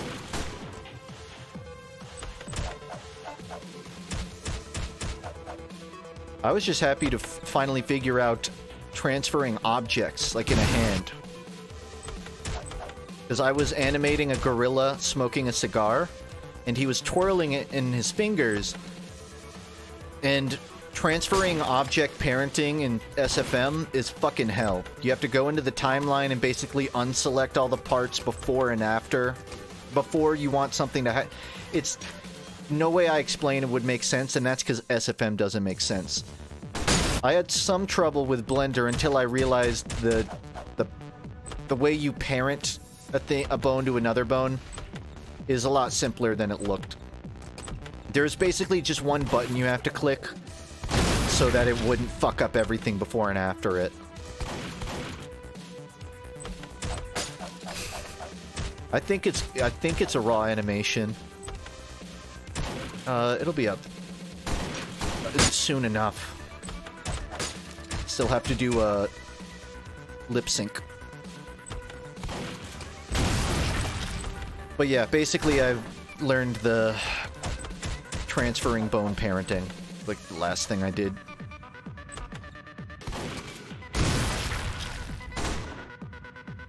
Or specifically transferring it like back to back 5 times. Just transferring it once is easy. When you have to do it every 2 seconds, that's when it gets really tedious. Well, was tedious. Not anymore. Jeez. Oh yeah, I also had this... Someone will probably judge me for this. I paid $40 for a gorilla model, because I couldn't find a good free one in Blender. And I didn't want to, like, try and learn how to model a monkey. And there weren't any on the SFM site that I could steal either. But I knew I wanted a gorilla model for this meme. So now I have to finish the project, basically. It's a really good model, though. It fits my needs.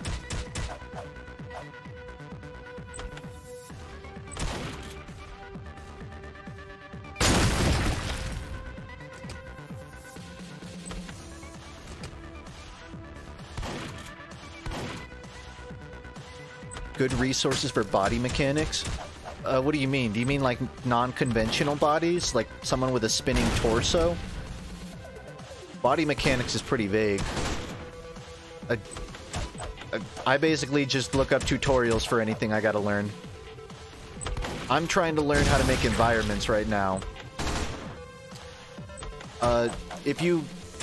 I don't know if it's on my Twitch. If you ever go to my YouTube channel and look at the banner at the top, there's sort of like there's like a neon watercolor landscape that I drew for it. I want to try and translate that into 3D. And that involves learning how to sculpt mountains and learning, I guess, shaders, because like I'm thinking of doing sort of a half-tone pattern for the grass. I gotta learn like hair. I gotta learn like 50 things. I gotta learn how to make trees. So I watched a tutorial on making Ghibli trees. There's like making strands of grass, which is easy for a small area, but it's kind of hard to do for a really big plateau. Have fun? I will. I already am.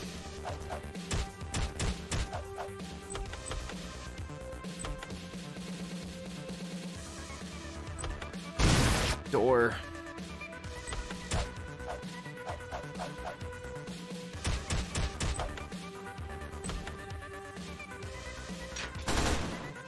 Okay, that door doesn't become bomb, apparently.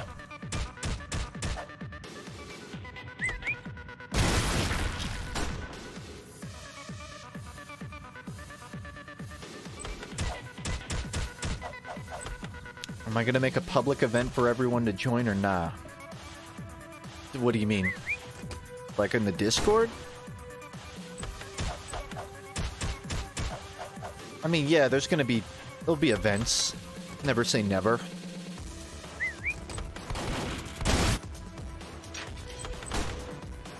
Anything more specific, I don't know.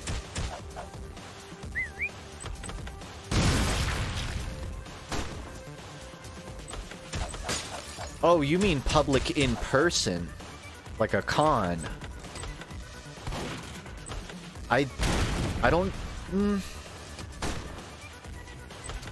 I mean, the next time I go to PAX East or something, I'll definitely tweet out and let people meet up. It be like it's... I did that before COVID, and I haven't really gone to anything big. I haven't done it in... I didn't do it at... What is it? Dragon Con. But that was just because it was like my first con in a while, and I didn't want to overexert myself. Yeah. I'll definitely try to have ways to like meet people. I don't know if I would ever have the pull for a stage or something, but I wouldn't be against it. Sometimes, like MomoCon and DragonCon will just let anyone sign up for a panel. I've thought about it, but I haven't had a reason to do a panel, you know?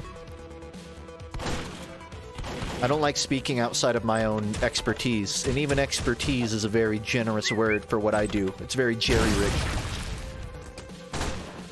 So yeah, I don't know if I'm gonna ever do a tour or anything. I would need a reason. A Scrombo lore. Let me make sure my entire career isn't just about Scrombo Bomblo. Once I have that secured, I'm happy to do a panel about Bomblo.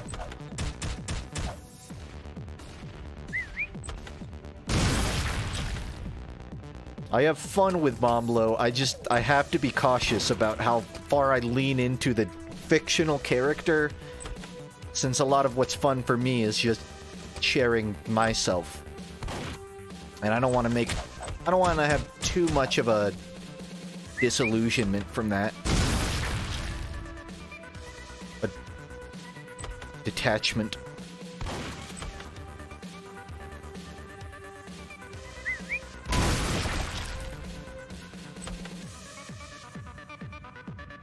I will say, like, the more I do 3D animation, the more I start to view, like, Scrombo Bomblo, the 3D character, kind of as sort of a character that I can play up and down.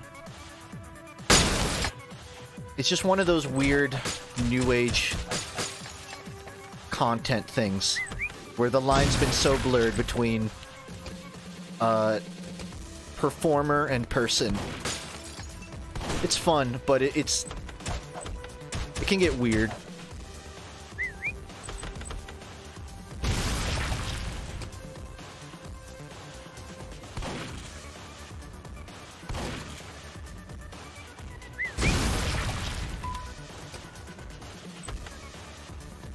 Two enemies left. 1, 2.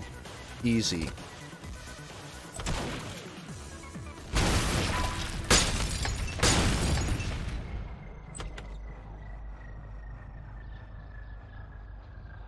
Identity disorder?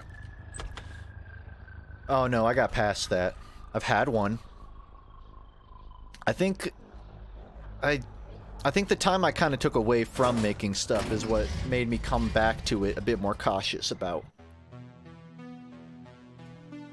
how much I broadcast my own life versus how much I don't know, play it up. Write a character.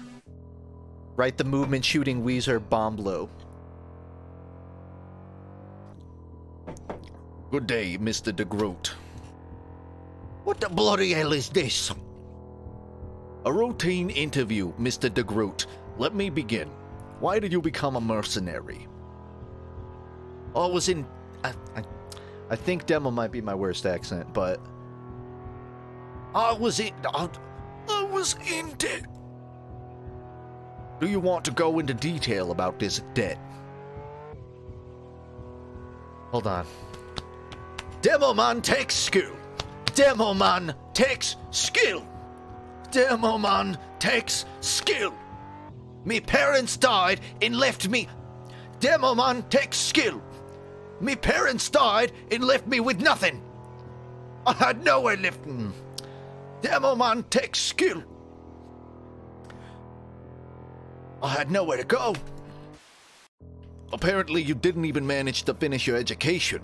Was this also a reason for why you turned to alcohol?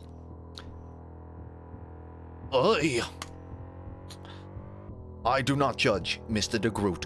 We all carry our burdens, and some are heavier than others. I understand it was a symptom, not a catalyst. However, I don't think the story ends here, does it? You had other job opportunities at the time, yet turned towards being a mercenary. Why is that? I told you, I had nowhere to go. So I feel like he's a higher, tenor than I'm making him. I'd like that plan, Very Filthy. I told ye, I had nowhere left to go. Nothing and nobody left. But then Mr. Doe stepped into your life, is that correct? I believe he had nowhere to go either. You took care of him, and he took care of you as best as he could. It was then when regret began creeping in, was it not? Aye. Regret over what, though? Was it because you didn't want to leave him on his own in case something bad happened to you? Or was it because you didn't want him to get caught in your troubles? This is really philosophical for a TF2 game. Or perhaps your job gave your life purpose again and was something to be proud of, something you didn't want to lose. What do you say, Mr. DeGroot? Dinkus.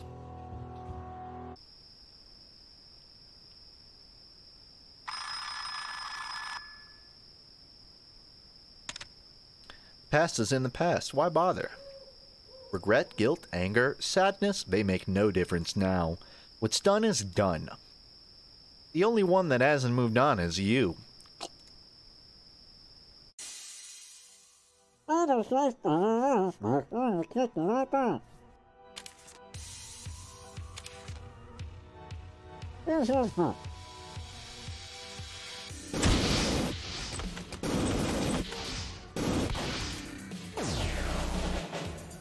Great sound.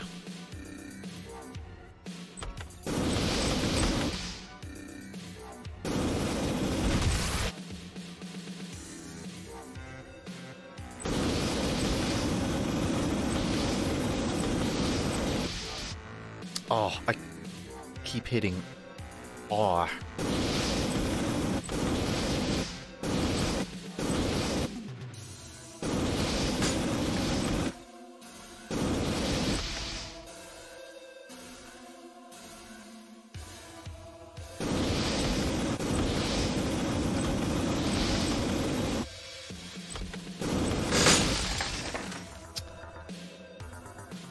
So it looks like you have to build up score to unlock respawns, and if you burn through them, back to the...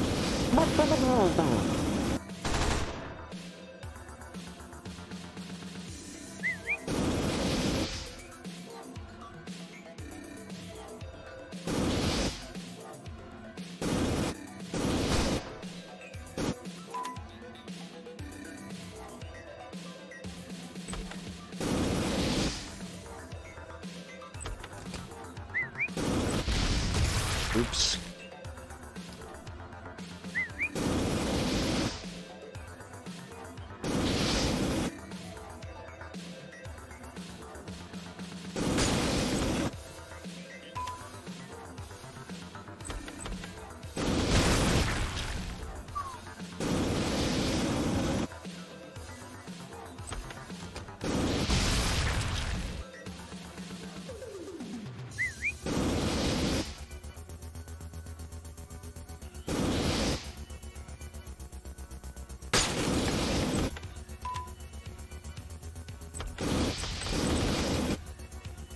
So I wasn't really planning on streaming it, but if you didn't know, TF2 did put out the summer crate like a few days ago, and the hats weren't crap.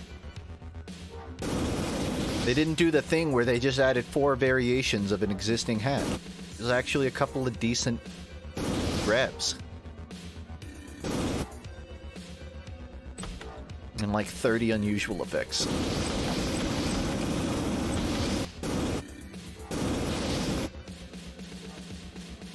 One thing I have noticed, and this isn't to the discredit of workshop users or anything, it does seem like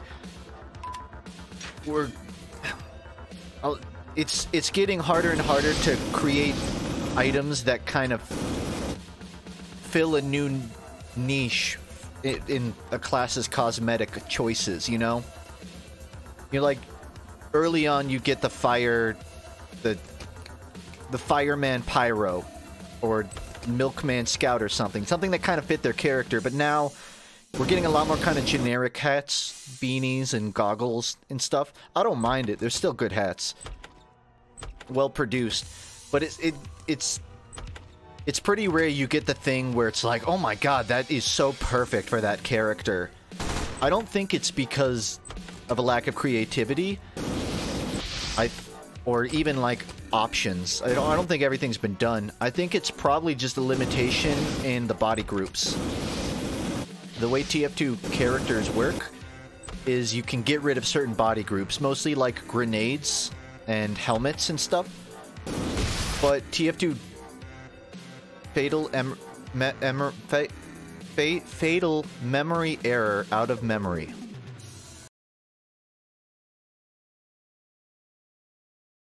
I didn't save.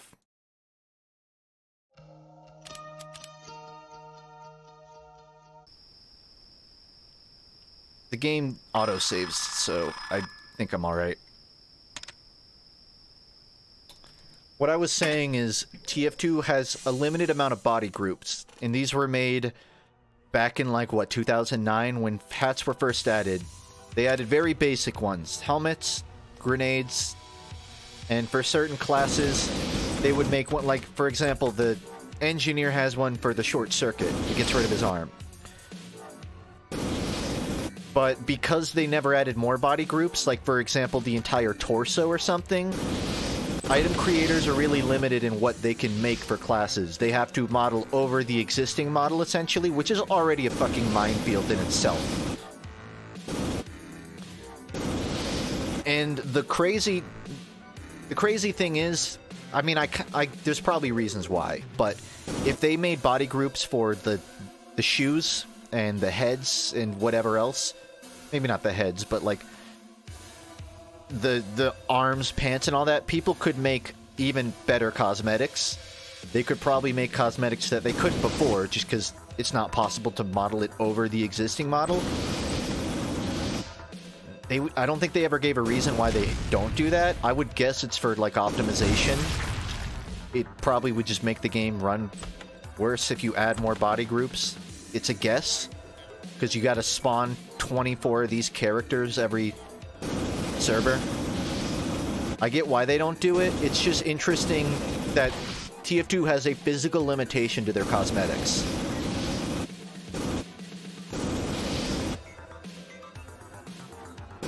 For all of the great things that I would kind of praise about TF2, you look at a game like Overwatch or something, and the skins are entirely different models.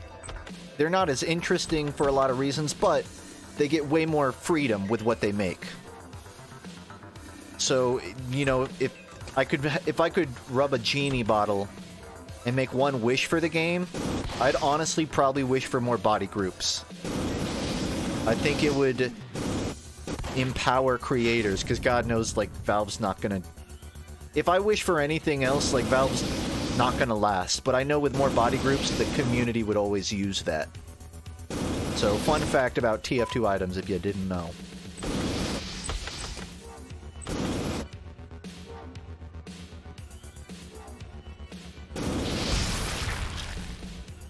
I guess it's also to avoid making the class look thinner than their original silhouette. You're right, but the thing is, Valve chooses what they add. So if they added a body group, for example, for the chest, and they could only accept items that still fit the shape of the scout's chest. Now, I think the threshold of people that could meaningfully use that would be kind of small, but it would get used. I still have enough friends from my Emporium days that we used to complain about wanting body groups to know that it would get used. What do I think of the corpse carrier? Objectively funny as fuck. Objectively the most hilarious cosmetic in TF2.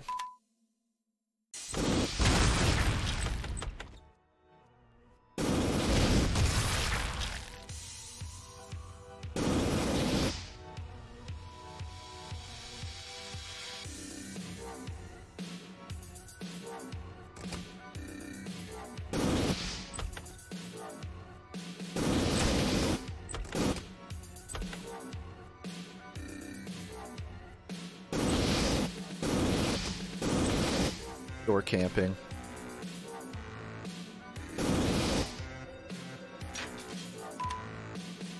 Three enemies. 1, 2. Guess we'll find the third.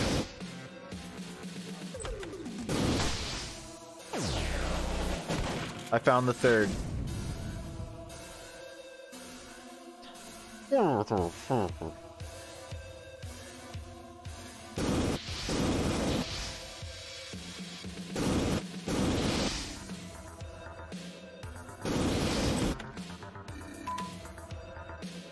Actually, I kind of wasted my genie wish. I should have asked for Source 2. Oh well. No going back. I wonder what the last body group that was added to TF2 was. I would guess the engineer's arm, the short circuit. But I don't know.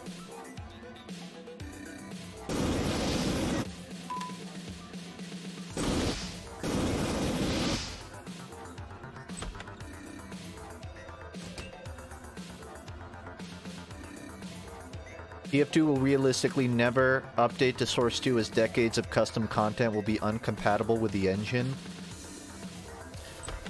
I mean, I think I've heard that argument debunked. I don't remember who. I want to say it was like... It sounds like something Shonik would talk about, but I don't know if he ever did. They could make a system that would automatically... Well, I'm not going to say it. I'm talking like a game developer. If they can update existing TF2 assets to be compatible, they can create like a converter for like the workshop items. It would probably still kind of be fucky. I don't think it's a practical solution or anything, but I don't know if I totally buy the argument that they wouldn't update TF2 to Source 2 because custom content would be lost. You gotta understand the trade-offs. You're just looking at it... I'm not in your head. I'm in your walls. You're looking at it in the vacuum of just... Oh, but custom content wouldn't be as accessible. Yeah, but consider how hard TF2 is to work on because it's on Source 1. Consider a big reason it's not getting updates is because it's on fucking Source 1 jank. Even if you lost a lot of workshop content, I think the benefit of being on Source 2 for the sake of actually updating would potentially outweigh it. Or I should say, the benefits of both updating to Source 2 and making the workshop, at least in some way, compatible, reverse compatible. The extra work for that is more worth it than just staying on Source 1 and having to code that shit. An uneducated guess, that's what I would think.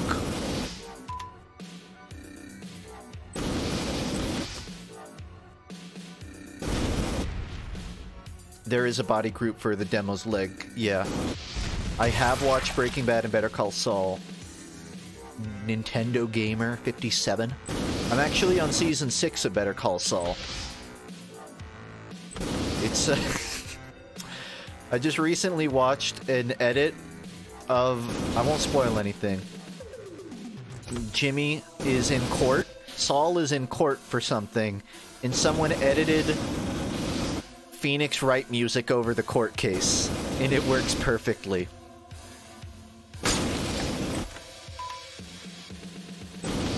I love that Better Call Saul is getting memed because people are learning what a great character, or at least publicly appreciating it now.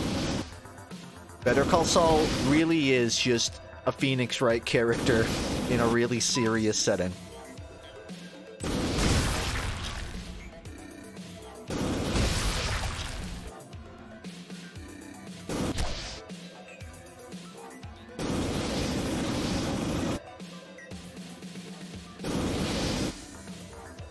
I am a god. Thunder shoots from my fingertips.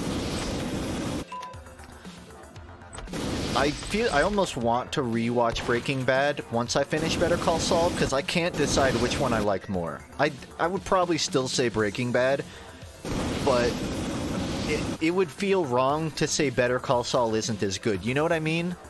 It's not that it's better, it's just not worse.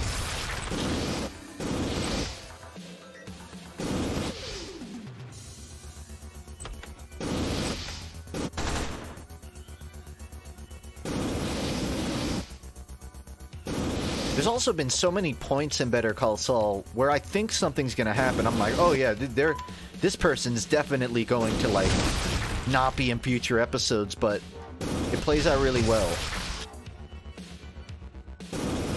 There's always sort of this tension of, like, is this character gonna go? Are they gonna remove themselves from this? Are they gonna get removed from it? But it plays out really satisfactory.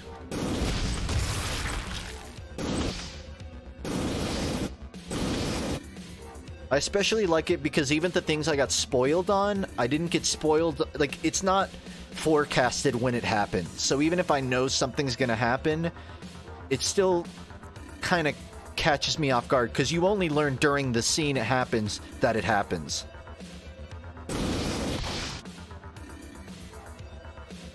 There's no, like, ominous forecasting. Thanks for the raid, person that I appreciate, but don't know. And I'm still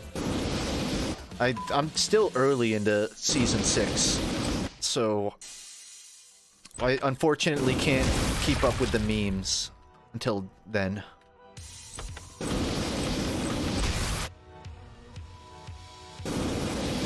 I will say what I love about Better Call Saul is he actually is a lawyer. Even though he was, I suppose, a lawyer in Breaking Bad, you never really see him doing lawyer stuff. He's never in court, you never see him, like, dealing with other clients. But it's actually explored in Better Call Saul.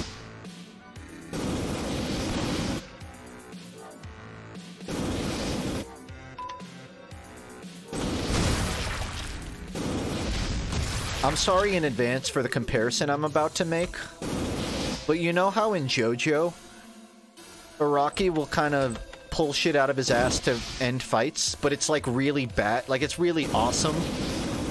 It's like, how the fuck did you pull that off? Like, it makes sense even though you could have never predicted something happening in a fight. Better Call Saul does that. It has like court cases where really fucking gigabrain 4D chess stuff happens.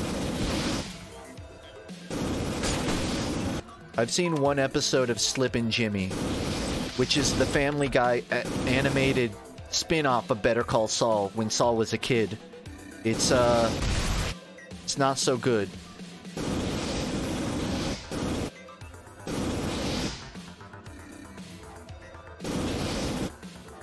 Weirdly enough, Kid Saul is voiced by the blue alien kid from Solar Opposites. Corval? He's got like a weird name.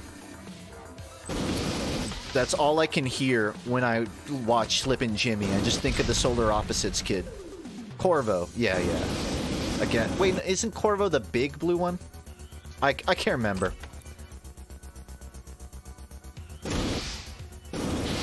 Either way, when the only thing I remember from a show is a voice actor, that's usually not a great sign.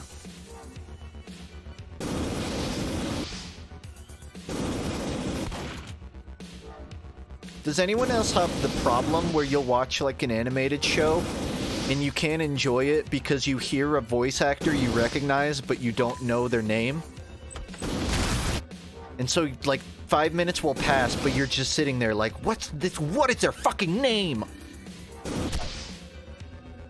It's happening to me more and more, and it's frustrating. I was watching The Dragon Prince, and there was one guy, just some random, like, guard character, and I fucking knew who it was, but I couldn't put my tongue on it. And I think I got through 2 episodes, and he kept showing up. And I couldn't follow the plot because every time he talked, all I could think about is like, I would go on Google and try to find the credits for the episode. And once I finally found it, I didn't even know who it was. So then I had this problem of, okay, he sounds like someone I know, but I don't know who he sounds like. So I had to go down a deeper rabbit hole of who does this guy sound like? It's torture.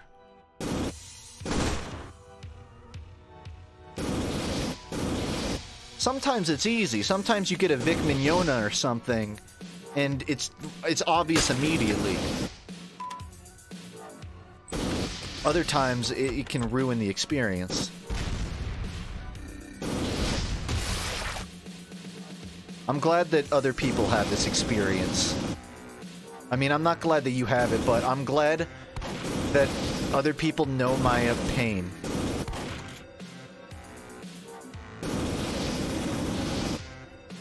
It is funk. E.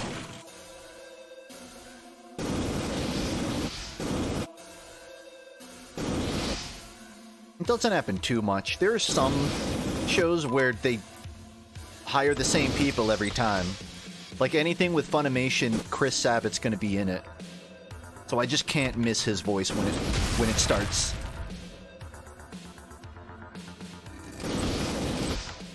And I don't miss it when it goes. I'm kidding, I like Chris Sabat. Yeah, old doctor. A lot of voice actors sadly go unrecognized in the industry. That's why celebrities keep on getting voiceover roles. Yeah, I get why it happens. Especially for, like, kids' films and stuff. Like, people kind of meme about the Mario movie voices. They do that because it helps get parents into the theater, you know?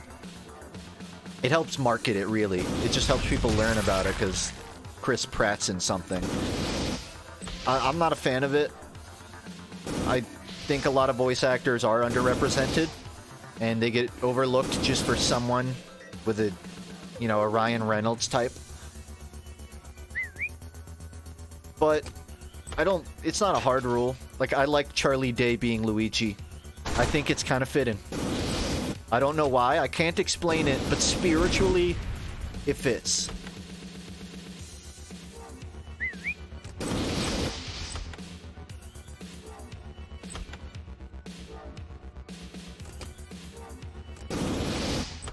It's a me, Mario.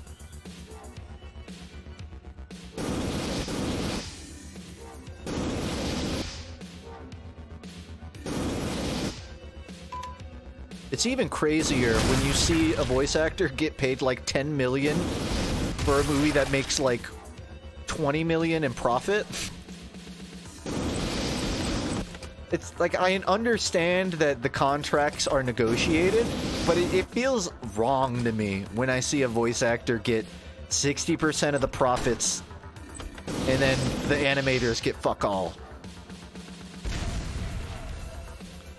It's definitely a problem, but I don't know if that's something the voice actor union has control over.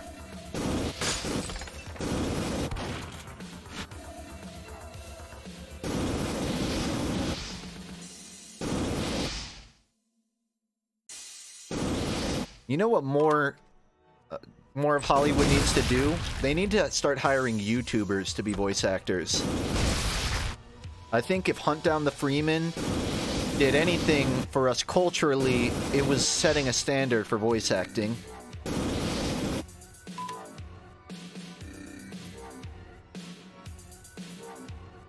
Funk, how does it make you feel the Multiverse's dev team is trying to get the rights for Breaking Bad to put Walter in the game?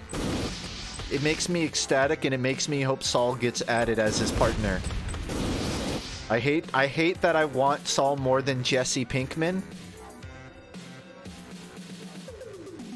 Even the only exception over Saul for Jesse over Saul would be is if Jesse has a shirt with a flaming skeleton that says "Sorry for shitting, liberal." Otherwise, I want Saul.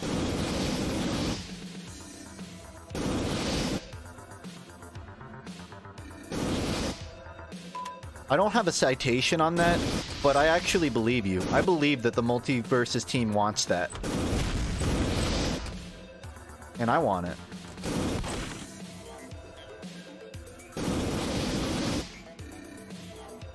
Realistically, I don't know how his kit would work, because he's not a fighter.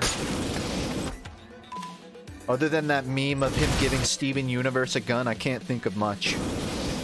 And I don't know if slapping... you know what his down special is going to be? It's 100% going to be throwing the explosive meth rock. I know it's not actually meth, but...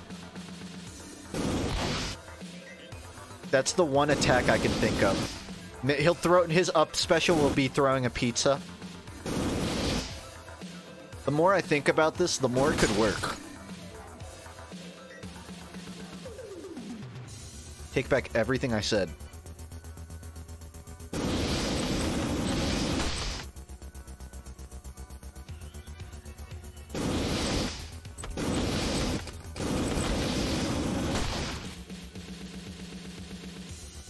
You lose all control of the situation after that first flame.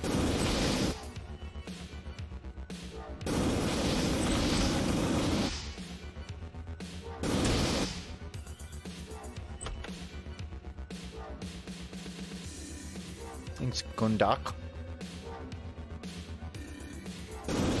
How long have I been on this level? Per perspective, I started it talking about TF2 body groups, and I think I've had 4 different conversations since then.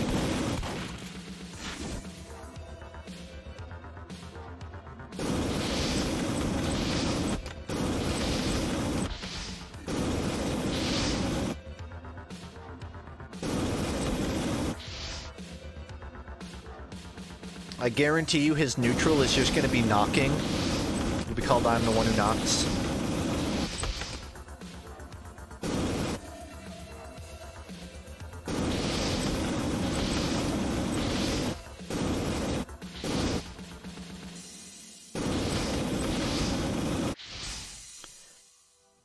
The real problem is if flaming enemies run into me, I die, and I kind of forget about that sometimes. Like that.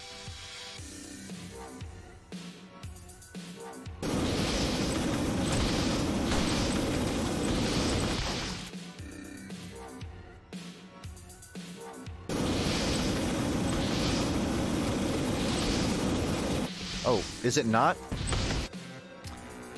I guess it's something else.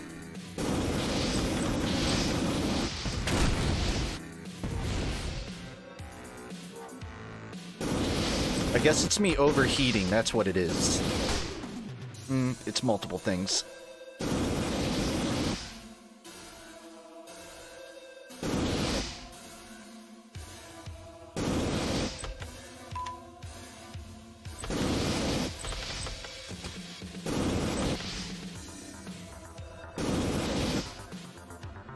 At least I don't have to worry about the bodies then.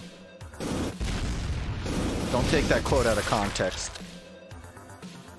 Actually do it, it's funny.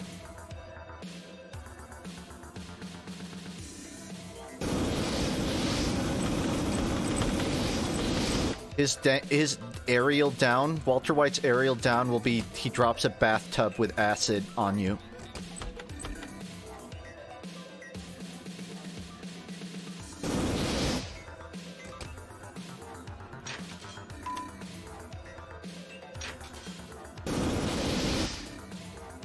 Floor clear.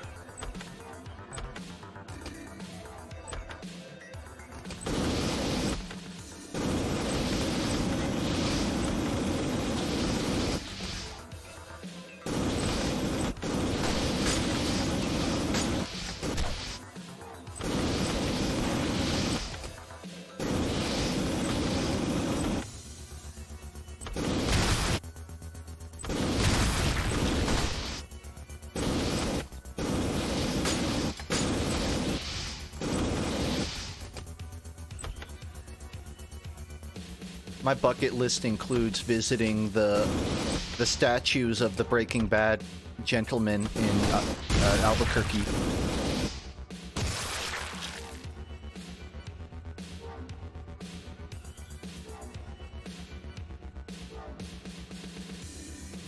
Which is a real thing now.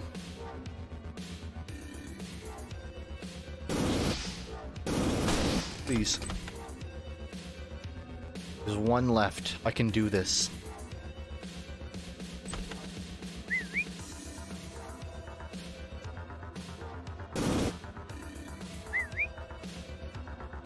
I don't trust this. But I think I have enough to respawn.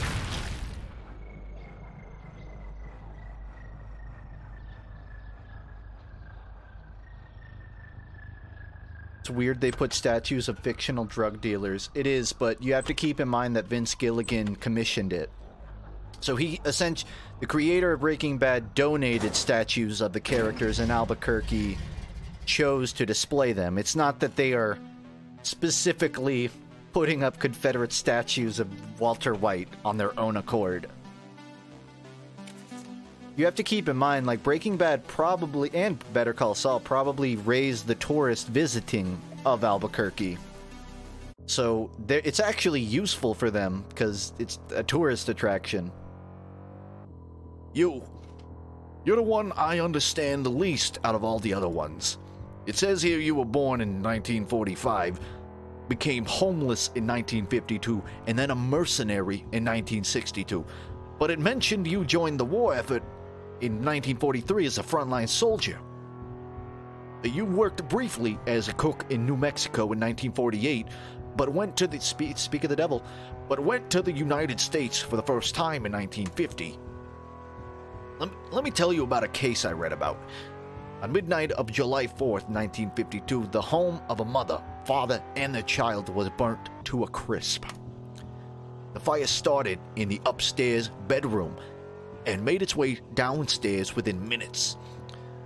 The authorities found the scattered remains of two people. Both were charred beyond recognition. A third body was never found, and it's unclear if the fire was an accident or an act of arson. The only clear thing was that the fire emerged from the gas stove in the kitchen downstairs, trapping everyone above. 2 calls were made from the house's phone that day, one at 23:54 and another at 05. Neighbors claimed to have witnessed a person walking towards the house at 23:56. Allegedly, the same person made 2 phone calls to the house via a payphone at a gas station, one at 14 and the other at 23:58. You know something about this, don't you? The fire was the result of gasoline poured over the living room rug, the can of which was stolen from the same gas station at 02. I know you know about this. So tell me, a family was burnt to death. The 3 bodies were unrecognizable. It was murder. An unknown assailant breaks into the house and sets fire to the bedroom. There was no motive. You were born in Okay, kind of repeating it. You were born in 1917, moved to the States in 1946, got married in 48, and died in a house fire in 52. You became a mercenary in 38, a janitor in 40, a nurse in 1943, and were born in 45. Tell me what you know. Dinkus. Good day, Misha. Oh, I had feeling this was coming for a long time. Especially since Science Place. I'm glad you came prepared then. I assume you won't be surprised that I'll be asking you a few questions either. So, Misha, why did you become a mercenary? Alright, gotta do my warm-ups here. I am heavy weapons guy. And this is my weapon. She fires $400 custom tool cartridges at 10,000 rounds per minute. They wanted to help family. They couldn't find work for them. They couldn't find work for themselves? No. Political enemies, hiding from Russian government. Do you communicate a lot? No. I send letter every month with money. I see. Why don't you use the money for yourself? Do you not have any aspirations of your own? No. I help family. I understand. A man of few goals and words. Nothing wrong with that. Or how long did you plan on doing this, though? As long as necessary. When will it not be necessary any longer? Until you, or they... Listen, I help family. I give them money. For as long as necessary. Is all you need to know.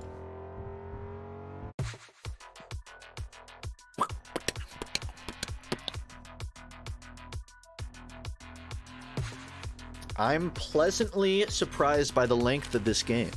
I mean, I'm not surprised given how long he was working on it, but I am surprised. I'm like, what? I started at 7:30. I'm like 3 hours in. I actually think I need to take a stopping point because I still need to make dinner and I got plans later tonight. I can't really be streaming much longer. This might, I guess this is going to be a 3-part stream because I need to take a break right about now. But genuinely having fun. I have no idea what's going on with this story. other than someone is interviewing the mercenaries. But yeah, I gotta pop off. Apologies to anyone expecting to watch the full thing. Looks like you're gonna have to wait or play it yourself. Again, this is Midnight Mercenaries by German Peter. I think I'll stream tomorrow earlier than usual. Maybe like 4 p.m. ET or so. And knock out the rest of this. I don't want to wait too long. So you'll see me again real soon. Per usual, I try to stream Tuesdays and Fridays. Schedule's rocky. I'm probably can't stream next Tuesday, but you'll still see me around. So yeah, thank you for anyone who subbed, chatted, lurked, anything at all. If you want to know when I go live, I have a Discord where I post, and you can just talk to the community.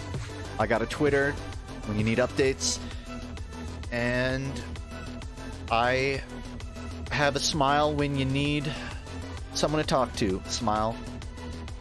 Not really, I'm not a therapist, but I hope you live long and live well, you know? Hope everyone has a good weekend. Yeah, again, stream tomorrow around 4 ET. I will put an event in the Discord so you know exactly. What have I been reading? I'm still reading Yomi no Sugai. My books came in. I got the first Rise of Kiyoshi book, an Avatar book, because I bought the second, not realizing there's one before it. So I got that. They also made a book about, what's her name? So there's a air nomad Avatar, and they wrote a book about her, which is the third in the series. I got that too. I haven't started reading that one yet, though. Someone asked what I'm reading. There you go. All right. I'm off. Bye-bye.